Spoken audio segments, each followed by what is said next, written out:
I could be with anyone. You're here with me. You're here with me.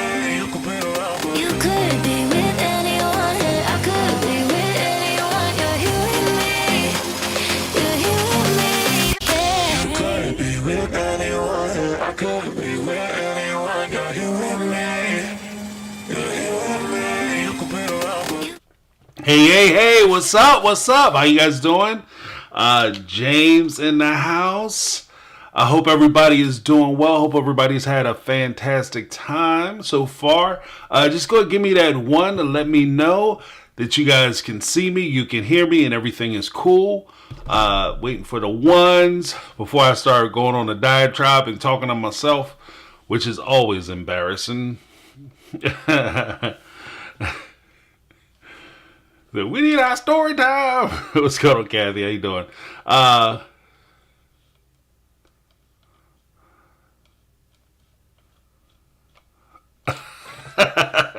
Maze chill. All right. We got some ones. Awesome. Thank you guys for coming out and joining me. I know it was kind of a short notice because I be messing up, but I just wanted to make sure I touch base with everybody. Make sure everybody is doing well. Keep the chat room going and everything positive. Let me just move some stuff around so that way it makes more sense. Or at least what I'm looking at.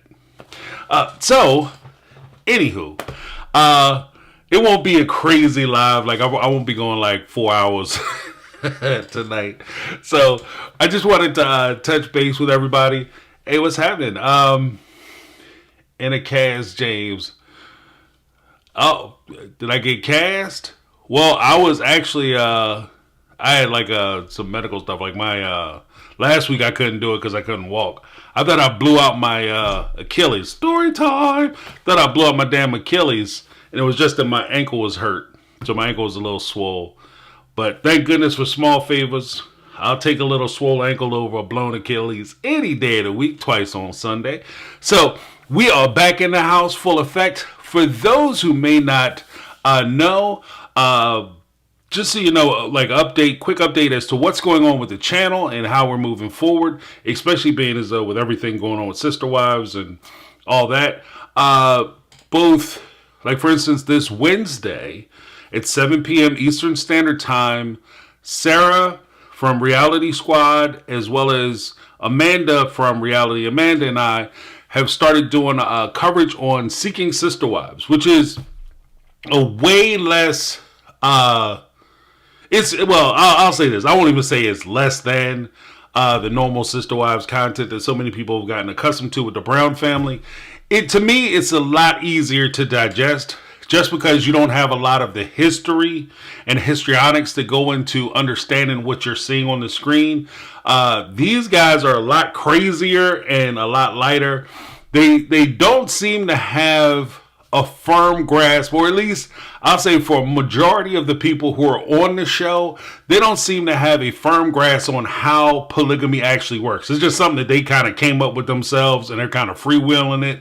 And they're showing all the pitfalls that you would see in these types of relationships. One of the benefits of actually watching this type of show is that you get to see the formulation of these families from the onset, as opposed to trying to piece together what could have happened and what could have went wrong, what the relationships were like before they started bringing in additional wives. You get to see it like front row seat, front row center, and it's a damn mess, people. It's crazy. It's crazy. Ooh. Johnny Wiley says you stepped on a bee last week. Oh, that sucks. What's up, YouTube? It's my time machine in the house. Okay. I haven't seen you in a bit. Welcome back. Yeah, it's great to see you guys too.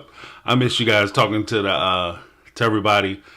But just as like I said, so we have the thing going on with Seeking Sister Wives. Whitney, Seeking Sister Wives is a damn train wreck. Yeah, it's a train wreck. It's horrible. It's horrible in a deliciously reality show kind of way. So, like, for instance, there's a guy named Garrick on it. And I think I put a video out about it. So hopefully you guys checked it out. But there's a guy named Garrick. And he went into this whole thing where he was like, polygamy is described, because he's a Christian guy. He's supposed to be like all in the Bible beater. So he's all into it. He's like, religion and Christianity, when they talk about the Holy Spirit coming into people, it's actually a sexual thing. Like, what are you talking about? What book are you reading? And where are you getting this book? Is this a book where they give you the books in paper bags? Like, what are you talking about, Huss? Like, nobody believes that. It's insane. Like, this dude is crazy. And he tries to justify basically chasing after young girls with, well, as long as I put a ring on it and promise to marry them, then it's okay if I have premarital sex with them. Because that's in the Bible. That dude is horrible. But yeah, it's a bunch of folks like that. And it's an interesting conversation, I think, because like I said, you don't have the confines of having to deal with an established family who is operating as a family unit, as opposed to these folks. I'm about to call them something different, but these folks who are operating from a place of, this is what I want, and I'm going to use by any means necessary, I'm going to justify my bad behavior. And so, in my attempt to try to make things less normalized, like, I don't want to normalize a lot of bad behavior, because I think that there's a whole thing going on now where folks are trying to normalize self-destructive behaviors. They're trying to glorify it. So at some point, part of the purpose of the channel, at least as it's originally been formed, was for me to combat some of the give an alternative view on some of the things that people are trying to push forward. So that's going to be one of the things that I'm talking about.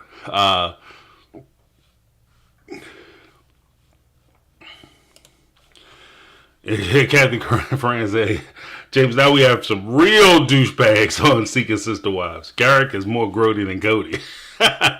Yeah, Garrick is a trip. Like, there's another guy, Nick. Like, I don't understand, like, the appeal that so many people have to him. He's such a good guy. Like, this guy is basically, for those not familiar, he had two women that he had previously, right? And he was seeking sister wives. So he found another young girl. She's about 25 years old. These three are 40. In their close to 40 or in their 40s. And they find a woman who is about 25. And they convince her that this is what she needs to do. Now, the funny thing is about this family is Nick, the guy, doesn't work because he needs to stay home and not bother himself with such trivial things as working, because he needs to think about this thing called life and philosophize about it and read stuff and study math and, improve himself mentally. And so these women go out to work. And in addition to them working to support him in the household, they also have to marry each other. So when he brings women in, they have to marry one another in order to be part of the family. Like, he's not married to anybody, but these women have to marry each other. And I think it's part of a way for him to be able to control them, because if they're not married and he doesn't want to marry them, they're not married, they can get up and walk out anytime something strikes them and they don't like it. But when you're married to somebody, I know a lot of the polygamists like to say the paper don't mean nothing. The paper does mean something when your ass try to leave. Okay, it does mean something. Because if you married and you walk out on your wife, I'll do strike that redirect. If I'm a single guy and I'm living with a woman and I decide I want to leave, I just pack my bags and walk out the door. Hell, I don't even have to pack a bag. I just get in my car, walk to the bus stop, and sprout wings on my back and take off. It doesn't make a difference. There's nothing that person can do.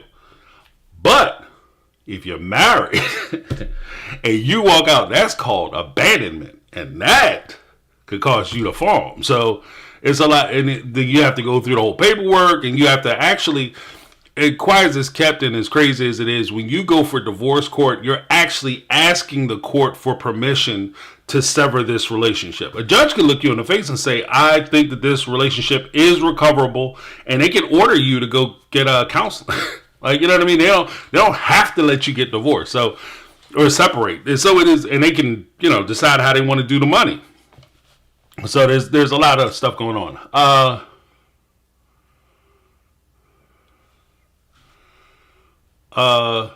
Jenny. Who's Jenny? Oh, Jenny from Senior Perspective. I like her too. I was actually thinking about reaching out to her, maybe try to collab with some stuff. Because I think she started doing Seeking Sister Wives as well. And, like, to be honest with you, that's part of the reason why I wanted to do the live tonight. To talk about, like, my coverage of Sister Wives. Because some people had asked me about whether I was going to continue to do Sister Wives and what I was thinking about as far as that was concerned. And my honest answer is this. I don't know. I've said before, like, especially when I was doing a lot of the stuff with my coverage of the loss in the family, the young man who passed away. Like, it just didn't sit right with me to go after the family after that loss. And even now, it seems kind of hollow because a lot of the things that I would point out about Cody is kind of retreading a lot of the same road. Because this guy, like, if it was a situation where if I was talking to friends of mine, like if the Browns, Christine, Mary, Janelle, they were all friends of mine, and they had a husband or a spouse like Cody, I would, talk to them and advise them. And after years of advising them and seeing like these things that this person is doing, after years of me talking about it, like when they've decided that this is what they want to do, I have to respect my friend and determine that this is what they want to do. All right. Sherry K said, I miss you, not wives. I've avoided the topic. And I'm kind of in that same boat with you. And to be honest with you, thank you very much for the super chat, by the way. And to be honest with you, that's kind of where it is that, like, even as a channel, as I was talking about, like, thinking about going back into Sister Wives and all that, like, the truth of the matter is, I don't know what I could talk about now. Like, everything that I would talk about now with regard to what they went through in the past would seem kind of hollow, especially based on what they've recently gone through. So, I don't know if I even want to... Like, I have really no appetite to go after anybody in a family like that. So, I know some folks are like, you need to, tighten them up and, because, assign blame and this, that, and other. But I don't know where it is. And I feel a certain kind of way about it. And I have started to put out other content. And I just wanted to give everybody a notice that I've started putting out other content.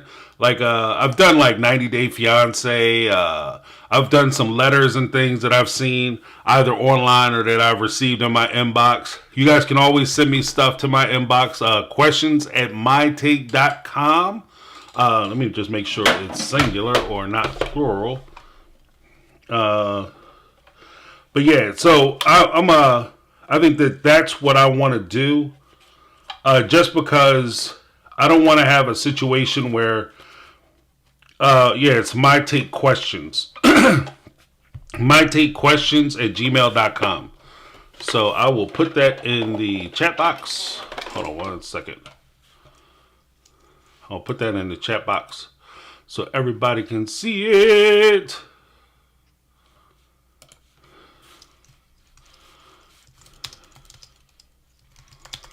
Give me some info.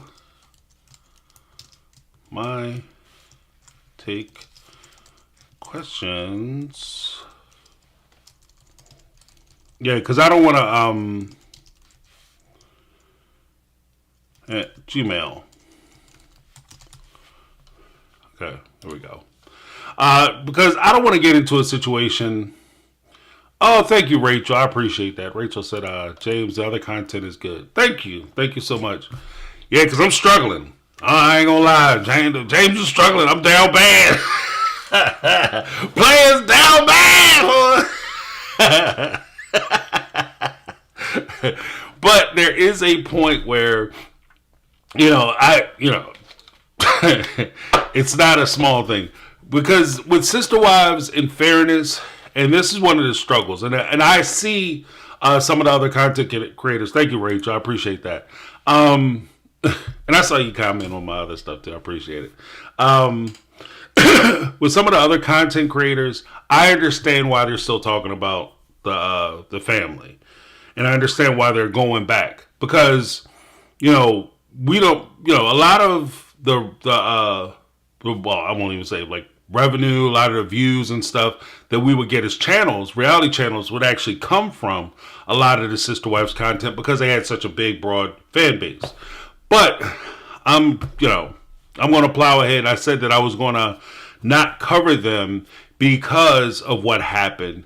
And I, as hard as it is, I want to stay principled in what it is I'm doing. And if I add something to the conversation with regard to the Brown family, I want to make sure it's constructive.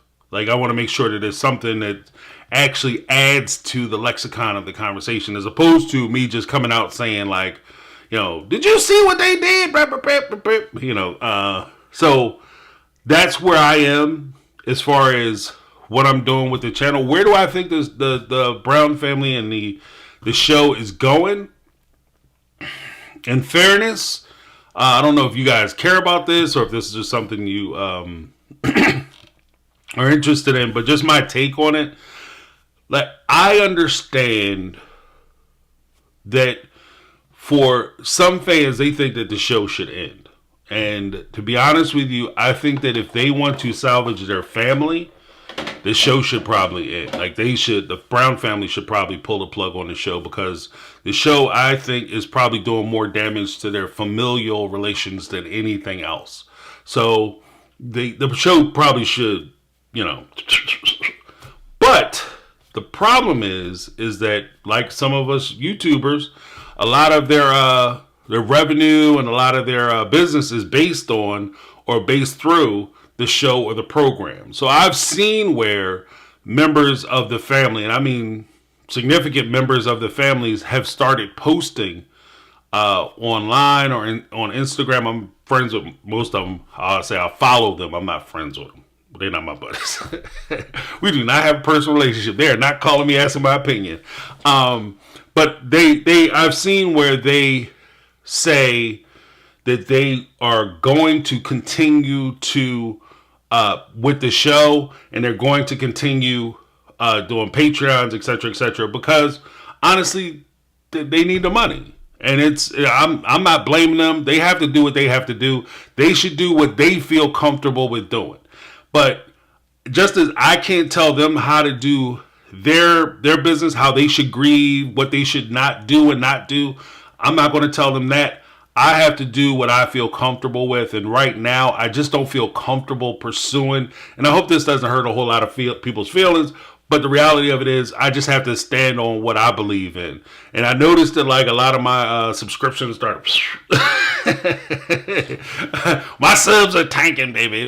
Channel going down like the Titanic. But I'll stand on principles when it comes to that. And I don't mind putting out the videos. I don't mind putting out additional content. But I just have to do what I feel comfortable with. And like I said, when I first started this channel, I started this channel with the idea or notion that I could pull circumstances or situations from scenes or situations that arise within reality shows and put context on it, or at least my spin or my take on those particular circumstances and how I would address them, or how I think they should be addressed. And I think I have a way or a means and method in which I can do that. And hopefully you guys will come along for the ride and enjoy some of the content. Donna F, I can feel you. I can't get into 90 Day Fiance. I dig that. I understand that.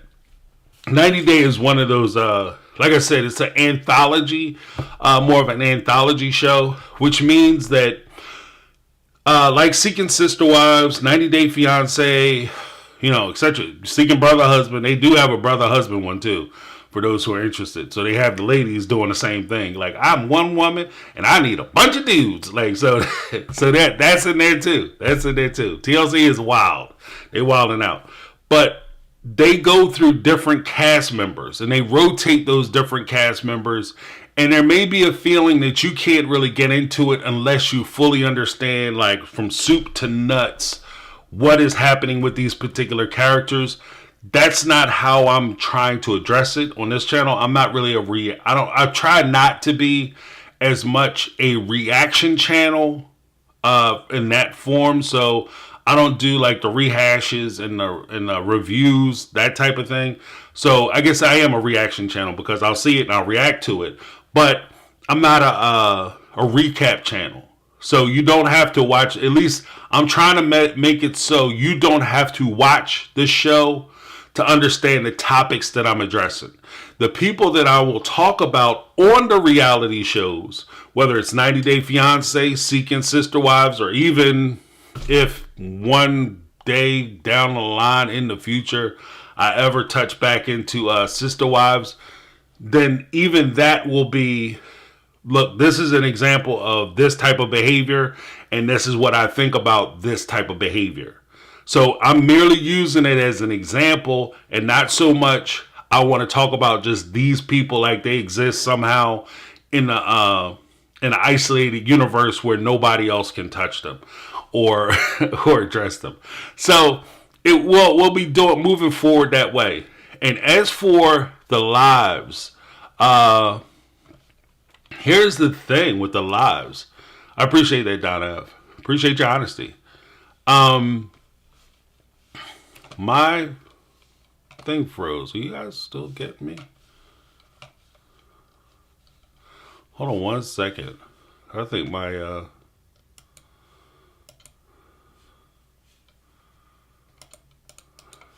what you call it just froze up. I can't see any am I still on? What the Harry heck? Oh, here we go. All right. I'm like, what the shit? Like, my whole, I know I was calling it criminals for the longest time, but geez Louise. Like, my whole thing disappeared on me. Like, I didn't have a chat or nothing. Like, nothing was coming through as far as the chat box. I was like, am I talking to myself? Oh, okay, all right, here you go. Let me see. Let me try to catch up with some of the comments. Mace Chill said, "Do you, boo? We follow regardless." Thank you, Mace. I appreciate the support. Yeah, Cindy from Oz, like she's said that the Browns need to take a long hard look at themselves, and I agree. Like they gotta. You have to, and that's kind of where I am. And I'm not, and that's what my point. Like, I'm not saying this as, like, the guy who knows everything, et cetera, et cetera, et cetera. I'm saying this as a person who, like, I'm making the same choice. I have to make the same decision. Because if I've seen where my contemporaries and my counterparts are still doing sister wife content, and on their videos, they'll get, like, 40, 50, 60, 70,000 views. On my videos, currently, I'm getting like 500. You know what I mean? I'm a small channel again, baby. But that's okay. With small comes freedom. So I'm taking it all in stride. But it's a point where you got to just evaluate what it is you're trying to do, what you're trying to put into the ether. And what I've even criticized and what I've said when I was talking about the multi-level marketing stuff, and what I said then is what I'll say now. Not all money is good money. So I could easily come up with a whole bunch of stuff and a whole bunch of content talking about this family and coming up with new ways to describe them and talk about them and run them into the ground. And I might even get some people to watch and follow and all that other stuff and, propel my channel and grow my channel bigger or whatever.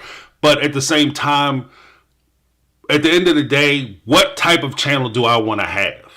And that's kind of where I'm at. So I get it. Like, trust me when I say I get it to the point where I'm not even mad at people who do it. Like, I wish I could be angry. What are you guys doing? You ridiculous. I wish I could be angry at them, but I can't even really be angry at them because everybody has to make their own choice. And this is just my choice.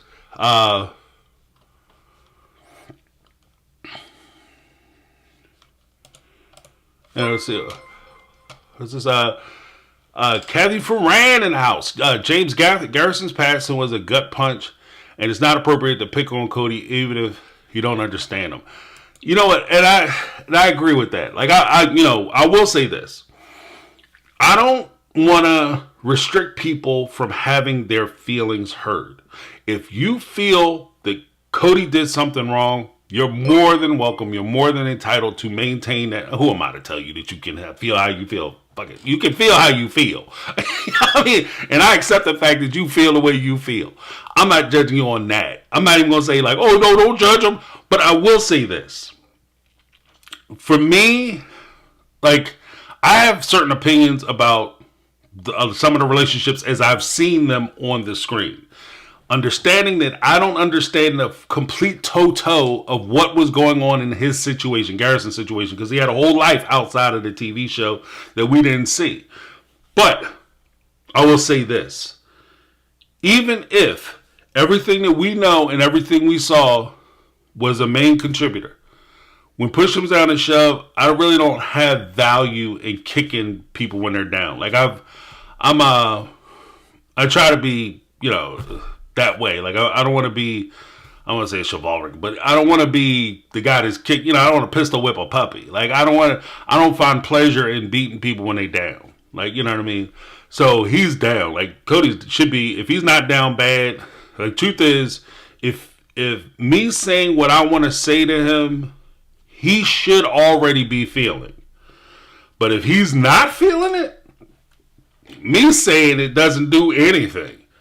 Because there's something, like at that point, there's something wrong with you. Like I'm not going to convince you that you should be feeling bad. Like there's nothing I'm going to say that's going to change your mind. Because you just don't have that in you. And that, there's a possibility that's the case. But if that's the case, then that's on him. I just know how I have to move. Oh,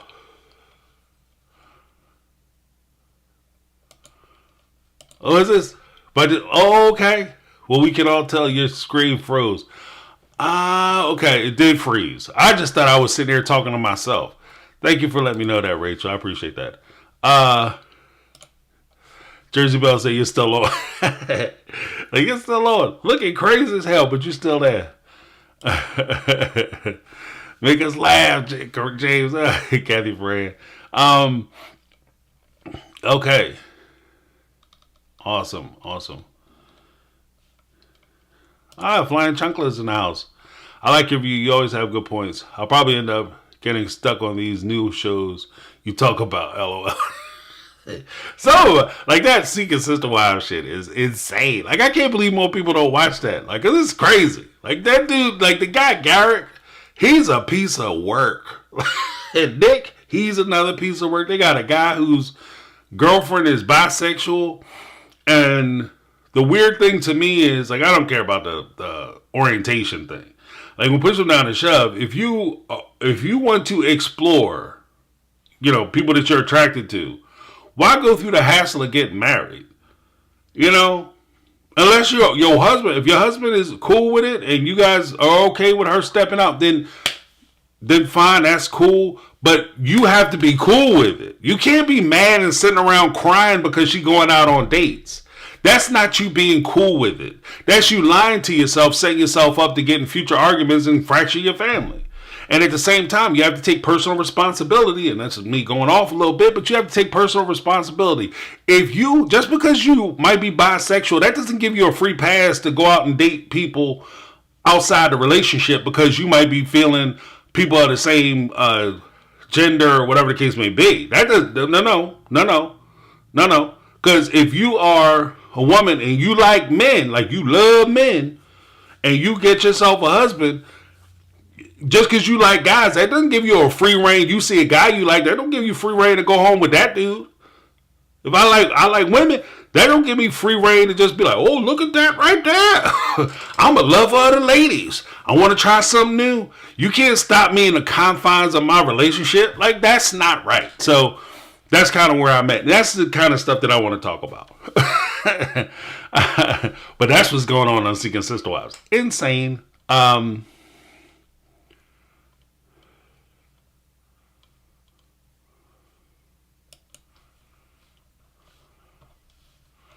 Okay, see, I'm also not into the other shows mentioned. It's just Sister Wives, but I follow as far as anything anyone recaps, reacts, etc. I watch other shows like the Chicago series, Grays, etc. And that's cool too. But I'm not also, just in fairness, like I said before, I'm not limiting it to just reality shows. So I will be doing, like this week, I had, I think, at least two. I know there's another article that I wanted to do, another letter article that I wanted to do. That was crazy. So I'll be talking about that. I'm gonna be dropping that probably tomorrow, Tuesday. Just because it's pretty big, I gotta, cut it down. But it's insane. So I'm gonna be going through like letters and things like that, just dealing with relationships, interpersonal dynamics. I'll also be going through like some employment stuff, like when people are tired of their jobs or not feeling motivated or whatever the case may be. I'm going to be going through that kind of thing. So I'm going to have a lot of stuff. I have a lot of stuff that I have planned for the channel that I'll be doing that will be outside the realm of Sister Wives. So that's where the channel is heading, and that's the direction I'm taking. So hopefully you guys will tune in and check it out, but that's where I'll be.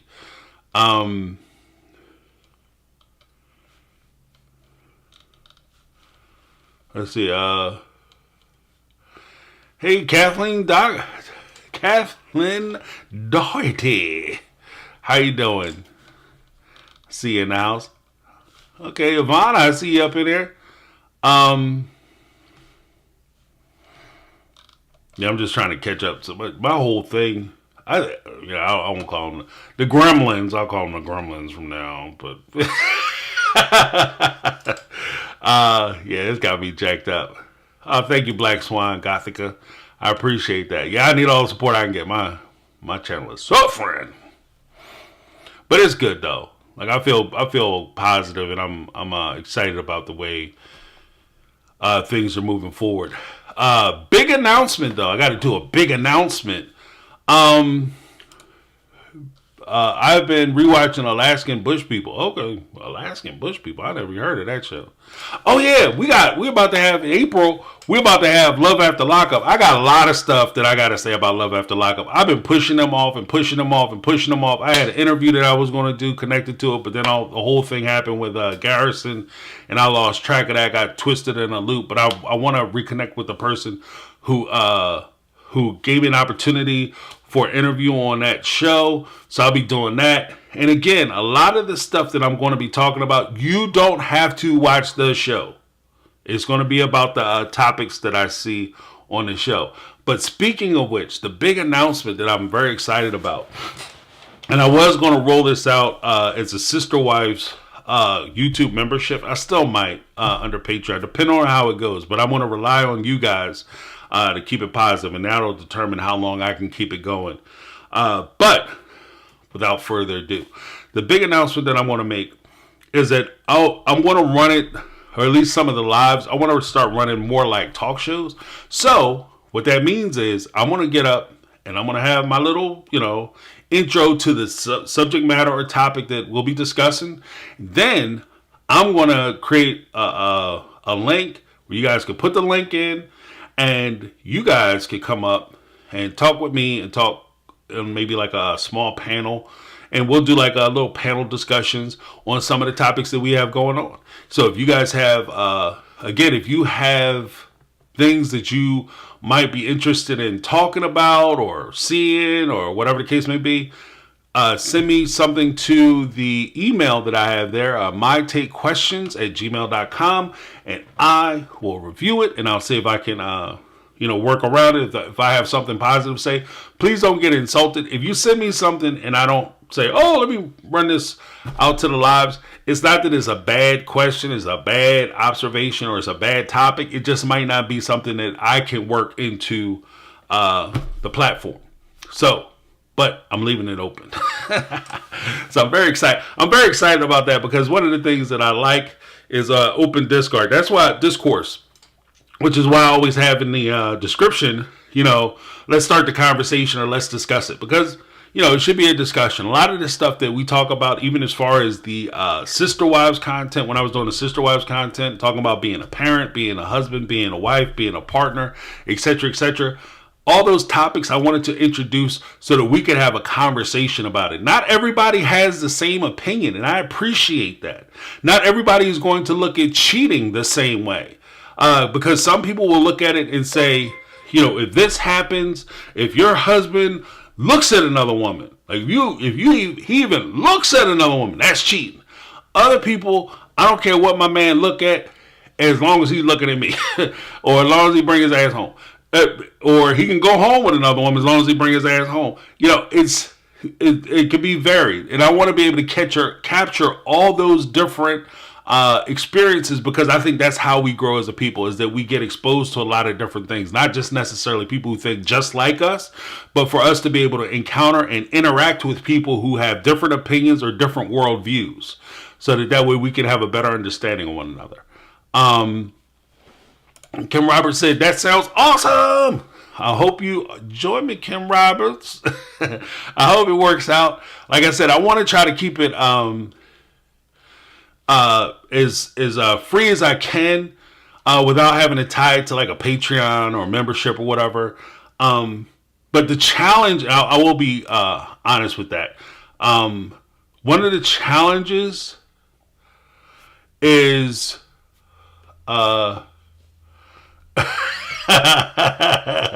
Lordy, a few hours to 40. James is Jerry Springer is all. It's all the birthday present I need. All right, okay. Happy birthday, Rachel. That's awesome. Thank you for the super chat too. Yeah, I'm gonna be doing the Jerry Springer. Well, hopefully it's not Jerry Springer. Hopefully we don't have too many crazy folks coming up. When I was dating my cousin for the third, not the first cousin, the third cousin. Your third cousin in line in succession? No, the third cousin I dated. Like, what the shit? So hopefully we don't have none of that craziness. But yeah, Rachel, I'm looking forward to it. I think it's gonna be kind of. I've always kind of wanted to do it. But like I was saying, one of the fears that I had and one of the concerns I had has always been, I don't want to be in a situation where I bring people up and the channel gets compromised and they take it down because something inappropriate is said. So I'm going to press and I'm going to ask that if you come up and I bring you up, please understand you can't get too crazy. I want everybody to be able to speak their mind and say their piece, but we got to keep it within the YouTube guidelines so that I can keep it as open to everybody as I can. Otherwise, I have to shift everything over to Patreon and all that foolishness, and we have to go to Discord and, so I want to try to do it so everybody, as many people can participate as possible. And we'll be doing the shows, just in fairness, we'll be doing the shows for, I think I'm going to run a 2-hour show. So that way people can get in, and please, by all means, I'll say this when we're doing it, please don't be insulted if you come in and you don't get in all the time. It is what it is, but it should be a good time. Like I said, I look forward to hearing everybody's views. So yeah, but Rachel, happy birthday, because from coming from me to you, happy birthday, because you know what to do. For everyone, all the best. I love coming here every week. Oh man, we love having you. Rachel in the house. That's awesome. She said, I'm a couple hours to 40. Okay, living that life. Moving out of the dirty 30s into the filthy 40s. That's what it's about. It can all be fun. You know what I mean? Like they said, age is your youth is something that you carry with you. It's not it's not tied to a number. So as long as you keep yourself moving forward, moving positive, you all straight. You know what I mean? Stay young. Stay young, my friend. Stay vital. Oh no, Ivana, I hope the kitty's okay. Yeah, I had a couple of those. I took my cat down and died. That was rough. cat Jay. Yeah. Story time. Tell a little story about my cat Jay. Had this cat Jay. Actually, it wasn't my cat originally. I'm a dog person. No friend. I'm a dog person. My wife had a cat, and this cat's name was Jay. This cat was insane. Insane. Right? She had that cat when I met her. The cat was insane. Had that cat. The cat was old too. Big as hell. Old. It was basically a feral cat, what you would call a feral. It was an alley cat that lived in a house. Like, so basically stayed with us. This cat was nuts. If I told you the stuff this cat was doing, you wouldn't even believe me.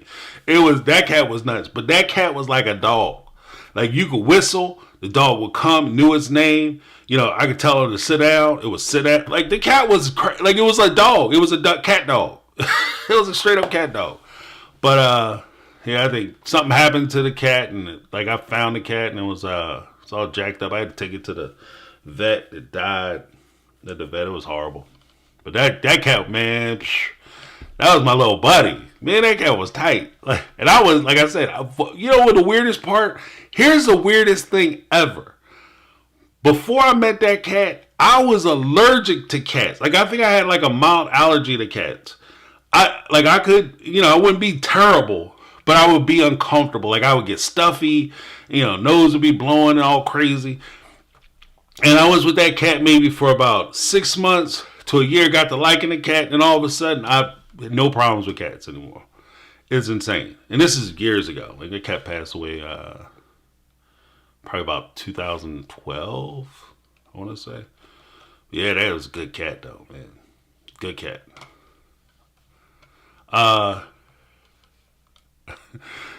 know I got that crazy man laugh. He's laughing again.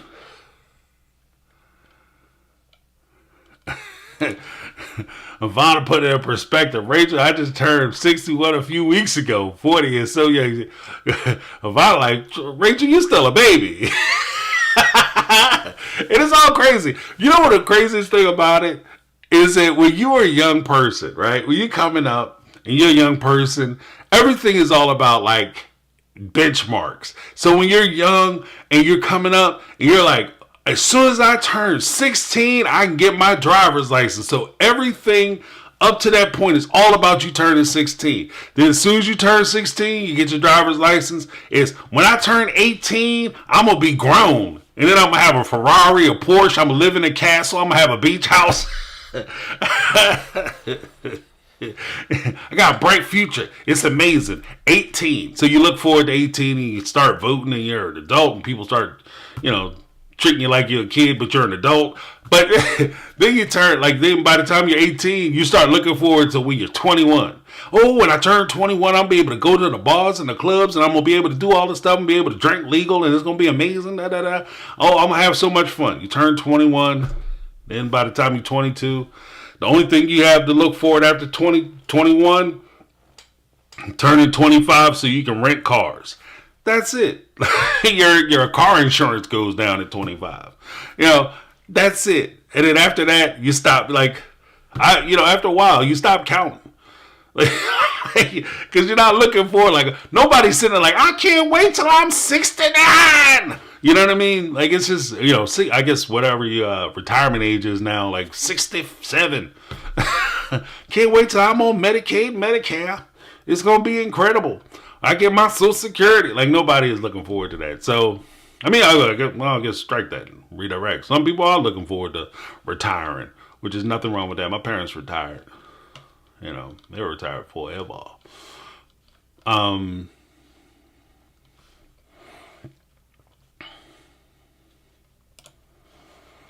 Oh, Karen. Yes, you don't have to watch the show to enjoy the content. That's why, by design. Thank you, Karen. Hope you check it out. Like I said, I have a couple videos up already. Like, one was I will talk about like certain reality shows, in fairness. Like, I might even have the pictures up where you can see like this person is this person. But it will always be, at least on my channel, it will always be around a topic or issue that these particular characters are addressing. It won't be just, you know, can you believe that so-and-so moved in with so-and-so? It's going to be, For instance, there's a guy named Ed, Big Ed, I think in one of the reality shows, and he is hands down one of the most abusive guys in reality television. Like this guy, he's not physically, he doesn't physically mistreat his partner, but he emotionally and psychologically torments this young lady. And she knows it, and she keeps coming back. And so there's some room there to have the conversation about, what to do. Like, because I even like to address the idea, like in that particular instance, I would want to address the idea of, if this was one of your friends, how do you deal with a friend who keeps coming back? They keep and getting involved with this terrible situation. They recognize it's a terrible situation. They want you to talk about this terrible situation. You spend a lot of hours and time talking about this terrible situation, and where do you go from there? There's also the point of, you have to be concerned that when you talk to somebody about this terrible situation that is occurring in their life, that they want to talk every chance they get, call you on the phone, and you hang out and you sitting there drinking beers, and they want to talk about this other person. There is a concern that you become the reminder of that other person in that relationship, which means that when and this is the kind of thing that I do, but when you're sitting there talking to them about this problem, and it's constantly, Bob, Joe, Frank, Bob, Joe, Frank, and it's constantly going back and forth on that situation, a couple things happen. You become the go-to for that person to talk about or vent about that situation, which means that every conversation you have after a while will just be about that one thing. You're tied to that person. And then because you're tied to that person, when they do want to move on or they no longer want to talk about it, a lot of times you will lose your friend because you're tied to that bad experience. And it's not necessarily your fault. There's also a concern that if you tell them or give them advice that they should break up with this person, that if they go back to that person, the whole reason why the relationship was in jeopardy or in peril in the first place is because you had such a bad attitude. This is also something that you should be concerned about. So it's just stuff like that I want to talk about. And like I said, I want to get you guys during the lives. Like, I'll put out videos during the week, and I haven't decided whether it will be a new question. Let me know what you guys think. Should it be an all new, brand new question for the lives? Or should it be a recap of the lives? Maybe take one of the lives, like I'll have like 10 live or videos during the course of the week, or a bunch of videos during the course of the week, and you can pick out the video that you want to talk about, or the issue in the video that you want to talk about. Like, for instance, I had the one about Chantel that I put out today. Chantel is a young lady who was on 90 Day Single Life. She was dressed scantily, went to Greece, talking about she wants to meet a high value man, quote unquote high value man, basically a rich man. She wants to meet a rich man who's going to marry her, give her a baby, and start a family with her. And while she was in Greece, one of the things she said was, like, she went out, she was wearing a skirt, like, I'm not wearing no panties. And then she got on the back of a moped and she's slobbing the dude down, and she meets another guy and she's slobbing that dude down. And we had a whole conversation about, like, the words matching with the actions. Like, you say you want to meet a particular kind of guy. That particular kind of guy that you want to meet might not be interested in a young lady who is acting this way. Now, that's not to say that she shouldn't be allowed to act that way. If you want to do you, boo-boo. If that's what you like doing, then you do you. If you feel comfortable doing that, you do you. Maybe you will find that magic man. But when we talk to a majority of the people, we have to understand that would be an exception to the rule. That you find the one guy who is filthy rich, has tons of options, and is okay with his wife or girlfriend going out, dressing a certain way or acting a certain way when she's out. So I'm open to having that conversation, and that would be stuff that we could talk about during the end of the week.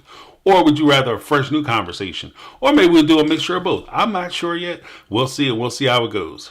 Let me see what everybody is saying. Ivana said, I don't know. I was allergic to cats till we adopted 2 rescue kittens. No, it's too late. Love my kids with my whole heart. Yeah, right. I take allergy medications, but I'm feeling less allergic to them now. Yeah, it's weird. Like I think I was the same way. Like I never got to the point where I was never a big pill person. So I wasn't really jumping on the medication. I would just kind of suffer through it. But I had noticed that as I was hanging out with the cat more and more, because I really liked the cat. The cat was cool as shit. Like, it was probably one of my, I want to say it's like my all-time favorite pet, but definitely up there. Like, definitely in like the top 3 of my favorite pets that I've had. You know, I still think about my man, like little Jay. You know, dude, we used to roll. We had to understand it. Me and Jay, we had to understand it. Just cool-ass cat. But after a while, you just kind of... I just got over it. Like I don't know. I can't even say I got over it. That's just get over it, man. I just got over it, but it definitely. Well, I was not as hypoallergic as I was when I first met the cat. Like I just walk out, my nose be running, eyes watering like shit. Like it looked like I got maced in the face. Like, he's like, how creepy is that? Like, man, where you coming from? Man, I just saw my girl. You see that whole face. Like, what, she hit you with a can of mace, bro? What did you do?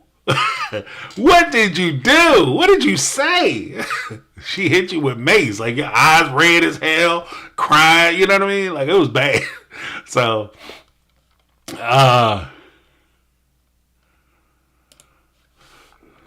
TM, it sure goes fast, and you don't get that until you are looking back at 50. Yeah. There's more time behind you. Yeah, there's more time behind you than it is in front of you. That's true.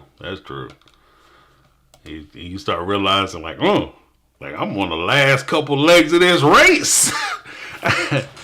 But at the same time, even if that's the case, look, I see it like this. First things first. And this, if I could pass any wisdom to anyone who's feeling bad about age changes or whatever, my thing has always been this. Every day that you have above ground is a good day. Okay, first and foremost. Every day you have above ground is a good day. You woke up this morning. Not everybody can say they did that. You know what I mean? So you're winning. You're winning a life game, right? And every day you wake up, you have an opportunity to change things about your life or your situation that you don't like. As long as you wake up and your eyes pop open, there's an opportunity for you to change something in your life or your situation that you don't like or you enjoy. So, with that being said, as you start to get older, you start to appreciate how precious and delicate life actually is. You know, it's weird to me because there was an old saying, the youth is wasted on the young. And I'm sure some of the folks have probably heard that before. Youth is wasted on the young, because when you're young, you're so quick and so reckless with that gift you have. Like, you have energy, you can jump up out of bed, you don't feel no pain, you know, your joints are all well lubricated, you run up and down steps, no problem. Fall off a curb, hell, you can fall down the steps, and you pop right up, everything's cool, I'm all right, you know. But you hit a certain age, your ass trip off the curb, you going to the hospital. Don't nobody touch me unless you got a PhD behind your name. You know what I mean? So, there's points in your life where you just look at it and say, you know, I'm getting older. But it's a lot of stuff to be excited about, even as you start to get older. There's a lot of stuff to get excited about. You know, life doesn't become dull because you get older. You become dull. What's that old saying? When you say you're bored, that the situation isn't boring, you're boring, you know. So you can keep your life as exciting or as full as you want, you know. You could dictate that, so you don't have to hold yourself back and never feel bad that you're getting older, because truth be told, some people age, you know, they get better, more better when they get older, you know. And I will say this too, Mace, I see you about to leave. You have a great night. Hope everything works out well for you. Rachel said, I love being old. I don't have to wear a painful bra and heels. I bought sweatpants. Yeah. And that's exactly what I was going to say. Because when you start to get older, the one thing that happens when you start to get older, you fresh out of give a damn. You know what I mean? Like, you too old to care anymore what other people think. And I've noticed that too. Like, when in my early 20s and stuff, like, you hype. Not that I was hyper concerned about what people thought, but I was hyper mindful about other people, right? And I didn't want to hurt anybody's feelings or say things. But now it's not that I go out and try to hurt people's feelings, but I transferred a lot of that into, the one thing my mom always said is that you, like, even with dead people, like, when people pass, say the only thing you owe dead people is the truth. Now, if I only owe dead people the truth, the only thing I owe living people is the truth. So I found myself in a situation where I will speak hard truth to people, and sometimes folks don't necessarily care for it, but I will say what I have to say. And I've taken a position that you may say, on my last day, I draw my last breath, and you stand over top of my grave, my funeral, and my funeral house, my casket. You may say he was an asshole, but nobody's going to be able to say he was dishonest or he was a liar. He didn't tell you what he thought. Nobody's going to be able to say that. Everybody say, I didn't like him. You know what I mean? And that's where, and I think that when you hit, like, at least for me, when I hit a certain age, I was just like, I'm just going to tell people what I think. If I don't want to do something, I'm not going to do it. Life is too precious. I'm not going to go sit at events and meetings and seminars and people's activities that I don't want to be at. I got too much. My life in front of me is way shorter than the life behind me, theoretically. Now, let's keep it all into perspective as well. Nobody is promised tomorrow. So on average, people might pass away at like 80, 90 years old. Maybe you got family that pass away 80, 90 years old. People die every day in car accidents, slip, fall, and go in the tub. Go to sleep one night, don't wake up. So you live every day like it's a gift. But that's why they call it the present. All right. Hey, Mama Cat. How you doing? You did make it. Yeah, we dropped some announcements as far as the content going forward. So hopefully everybody is excited about that. Plus, working with Amanda, I will give props to Amanda and Sarah because working with them gave me into some technology that will allow me to do more of the talk show type stuff. And I won't even say it opened me to it. Something came up and it kind of forced my hand into just getting to learn the technology. So I'm excited about it. Like I always said I was going to do it. But working with them, some things came up. I was like, you know what? I got to learn how to do it. And now I think we are good to go. But, there's probably going to be problems, as it is always when you start something new. Let's get us just say no to Ed, Angela, and Natalie. Yeah, I think that they should. I recognize that of all the people on the shows, on 90 Day Fiancé, I'll say that, on 90 Day Fiancé, those three people are probably the most unstable. And that's saying a lot because you do have people on there who have substance abuse issues and all kinds of stuff. So you have some folks running wild on 90 Day. But these three people are hands down some of the most destructive people. Ed and Angela are by far the most abusive people on the series. Natalie is probably, she's, as somebody said earlier in my previous video, Natalie is crazy as as an outhouse rat. You know what I mean? She's as crazy as a shit house rat. Like, she is nuts. She's payday nuts. You know what I mean? Oh my God, James, please do Big Ed. Please. I don't think you ever did Big Ed Rose. I didn't do Big Ed and Rose. I did Big Ed and his new lady. I did the two of them. But I'll probably be talking about them again because Ed needs to be dressed. Because the way he does her, he mistreats her in a lot of cruel ways. It's insane. And one of the things that kind of hurts me about her character is that she keeps going back to him. Like, there was one point where this young lady had moved out. She had this very abusive boyfriend. Like, he would say all kinds of wild stuff to her. As an example, she has a daughter that she didn't have custody over. Ed knew that she had a daughter that she didn't have custody. And the reason why she didn't have custody is because when she broke up with her husband, she didn't have any place to go. So she lived out of her car. She was homeless. Ed, knowing that, and knowing that she was working trying to get her daughter back so that she could start visitation and see her daughter, Ed, knowing that, when she went and got a job so that she could start making those steps so that she can get visitation and see her daughter, and she was offered a managership at that job, which was better hours, more pay, etc., Ed, being jealous that she would be able to stand on her own feet, kicked her out of his house. So he made her homeless, and it's not just the fact that he kicked her out of his home. It's the fact that he kicked her out of his home, and he subjected her to something that she was horrified about. She was horrified about being, homeless, and he made that happen. And then she turned right around and went back to him. So there's a lot of stuff to talk about with that particular couple, and I'm actually looking forward to get into it. And again, you don't have to watch the show, because I won't subject anybody to my personal hell when I'm watching these shows, because it'll drive you crazy. Like, some of these shows, like, you need a good, like, maybe a single malt scotch is probably in order. Because some of it's just like, what the shit is going, what am I watching? Who puts this on TV? Who okayed this? Why did one of them guys holding the camera put the camera down, walk across the room, and just, what are you doing, man? Get it together. It's crazy. Yeah,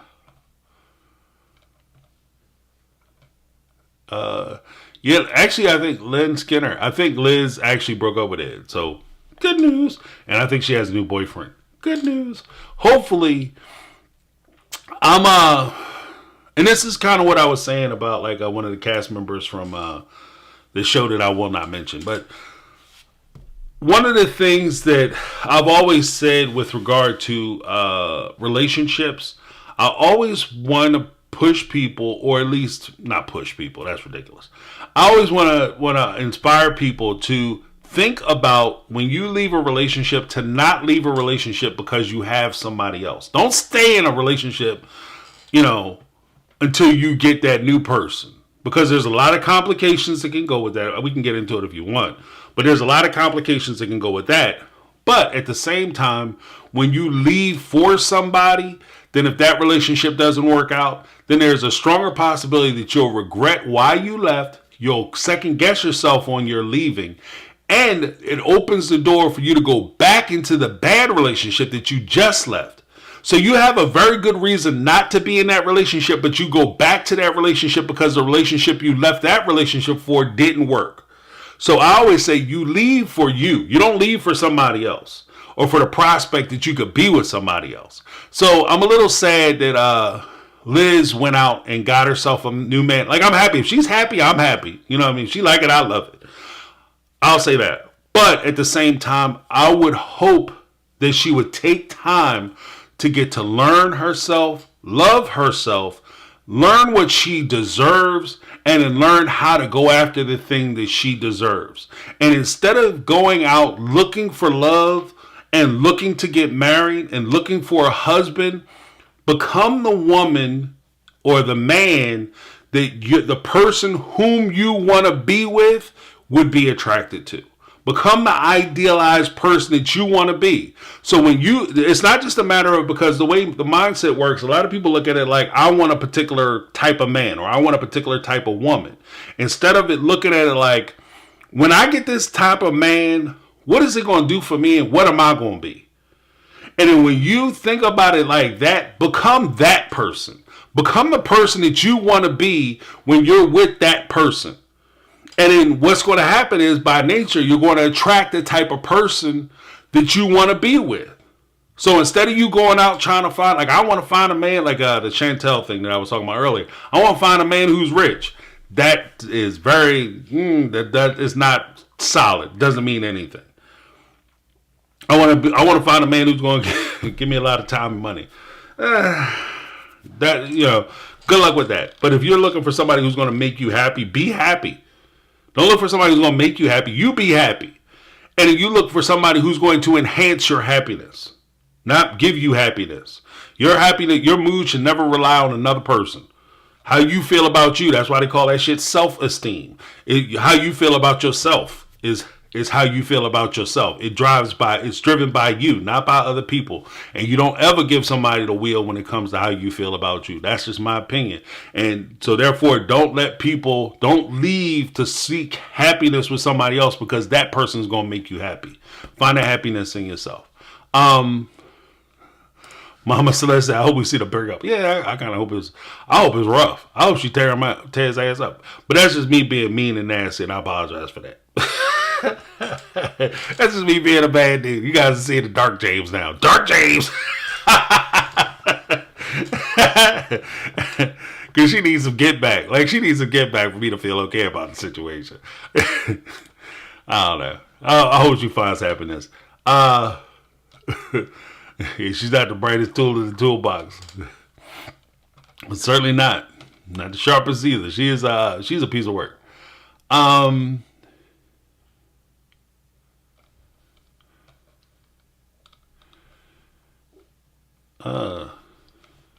agree with that. Ruth Carroll, Kathy Fran, wear dresses for ease and comfort.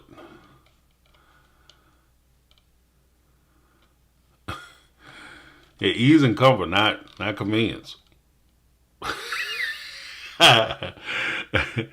Rachel said Dark James needs sunglasses, right? I should whip them out. Or maybe I get like the transitional lenses.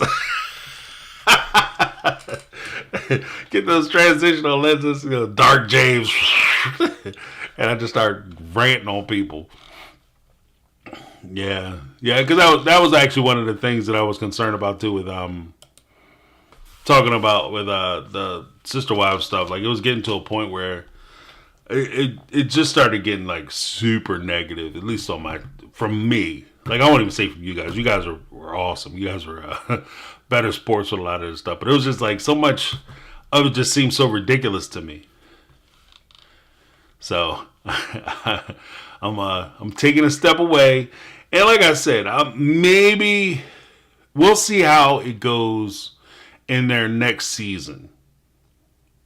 Like, that's as far as I can promise. Like, whether I'll take up the mantle and talk about them again. Like, I really don't have any interest in going back and talking about previous seasons or where they were. I want to see where they're going.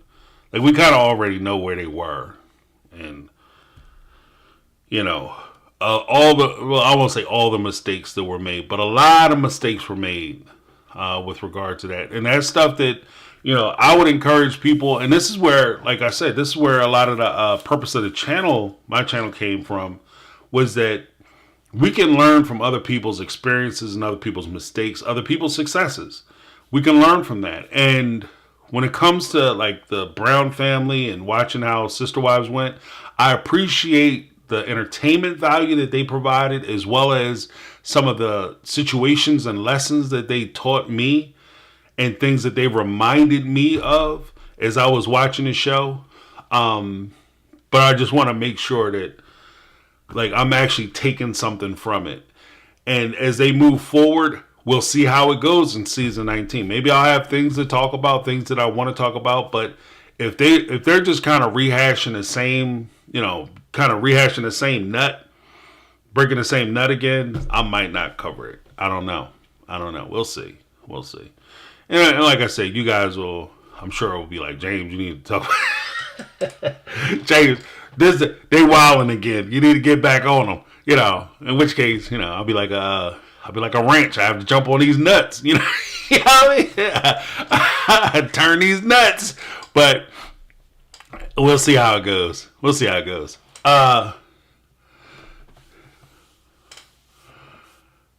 Flying Chanclas. I love that name, Flying Chanclas. Chanclas are sandals. That's why they had a sandal there.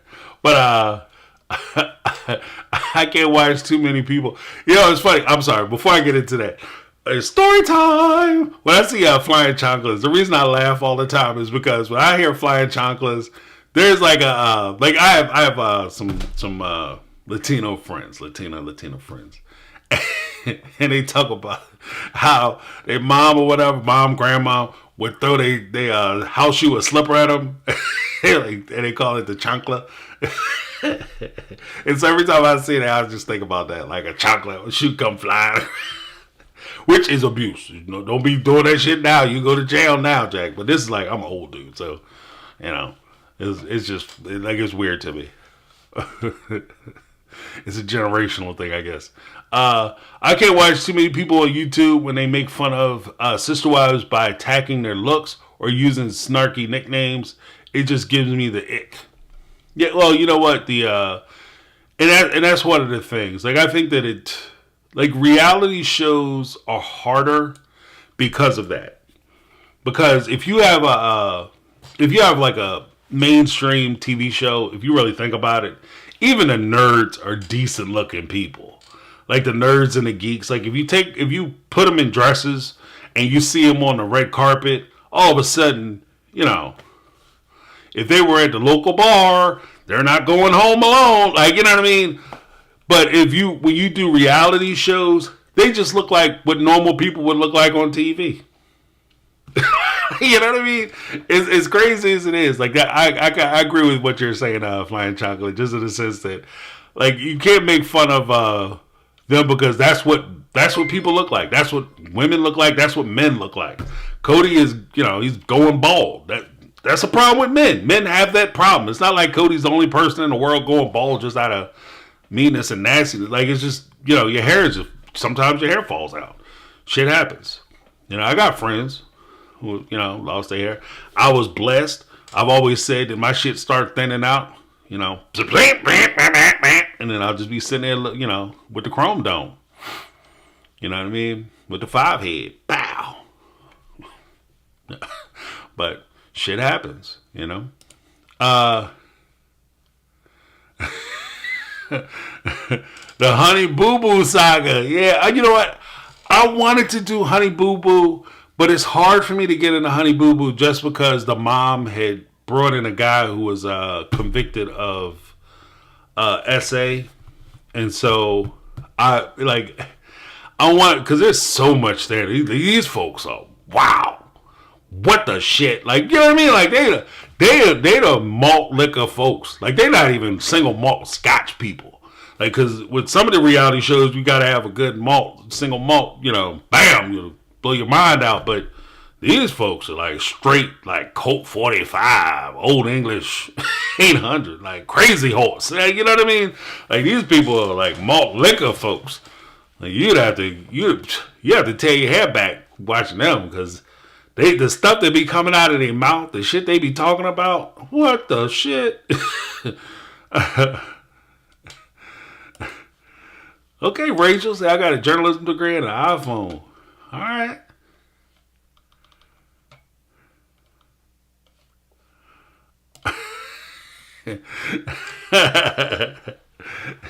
And Arena said, James, you're my Yoda from the Star Wars. Yeah, I know who Yoda is.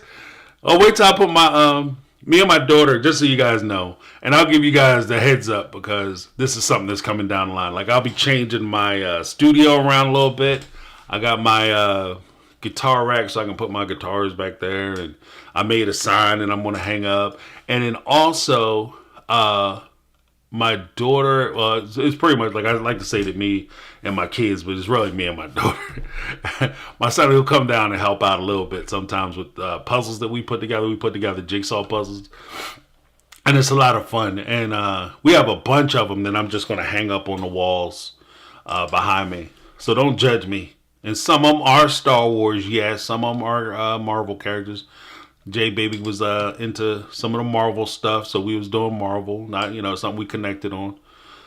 So don't judge a player. Oh, he's like a child because he got little kid stuff up. No, that's me and my daughter time. So don't be jealous. Don't be mad. I'm proud of them puzzles.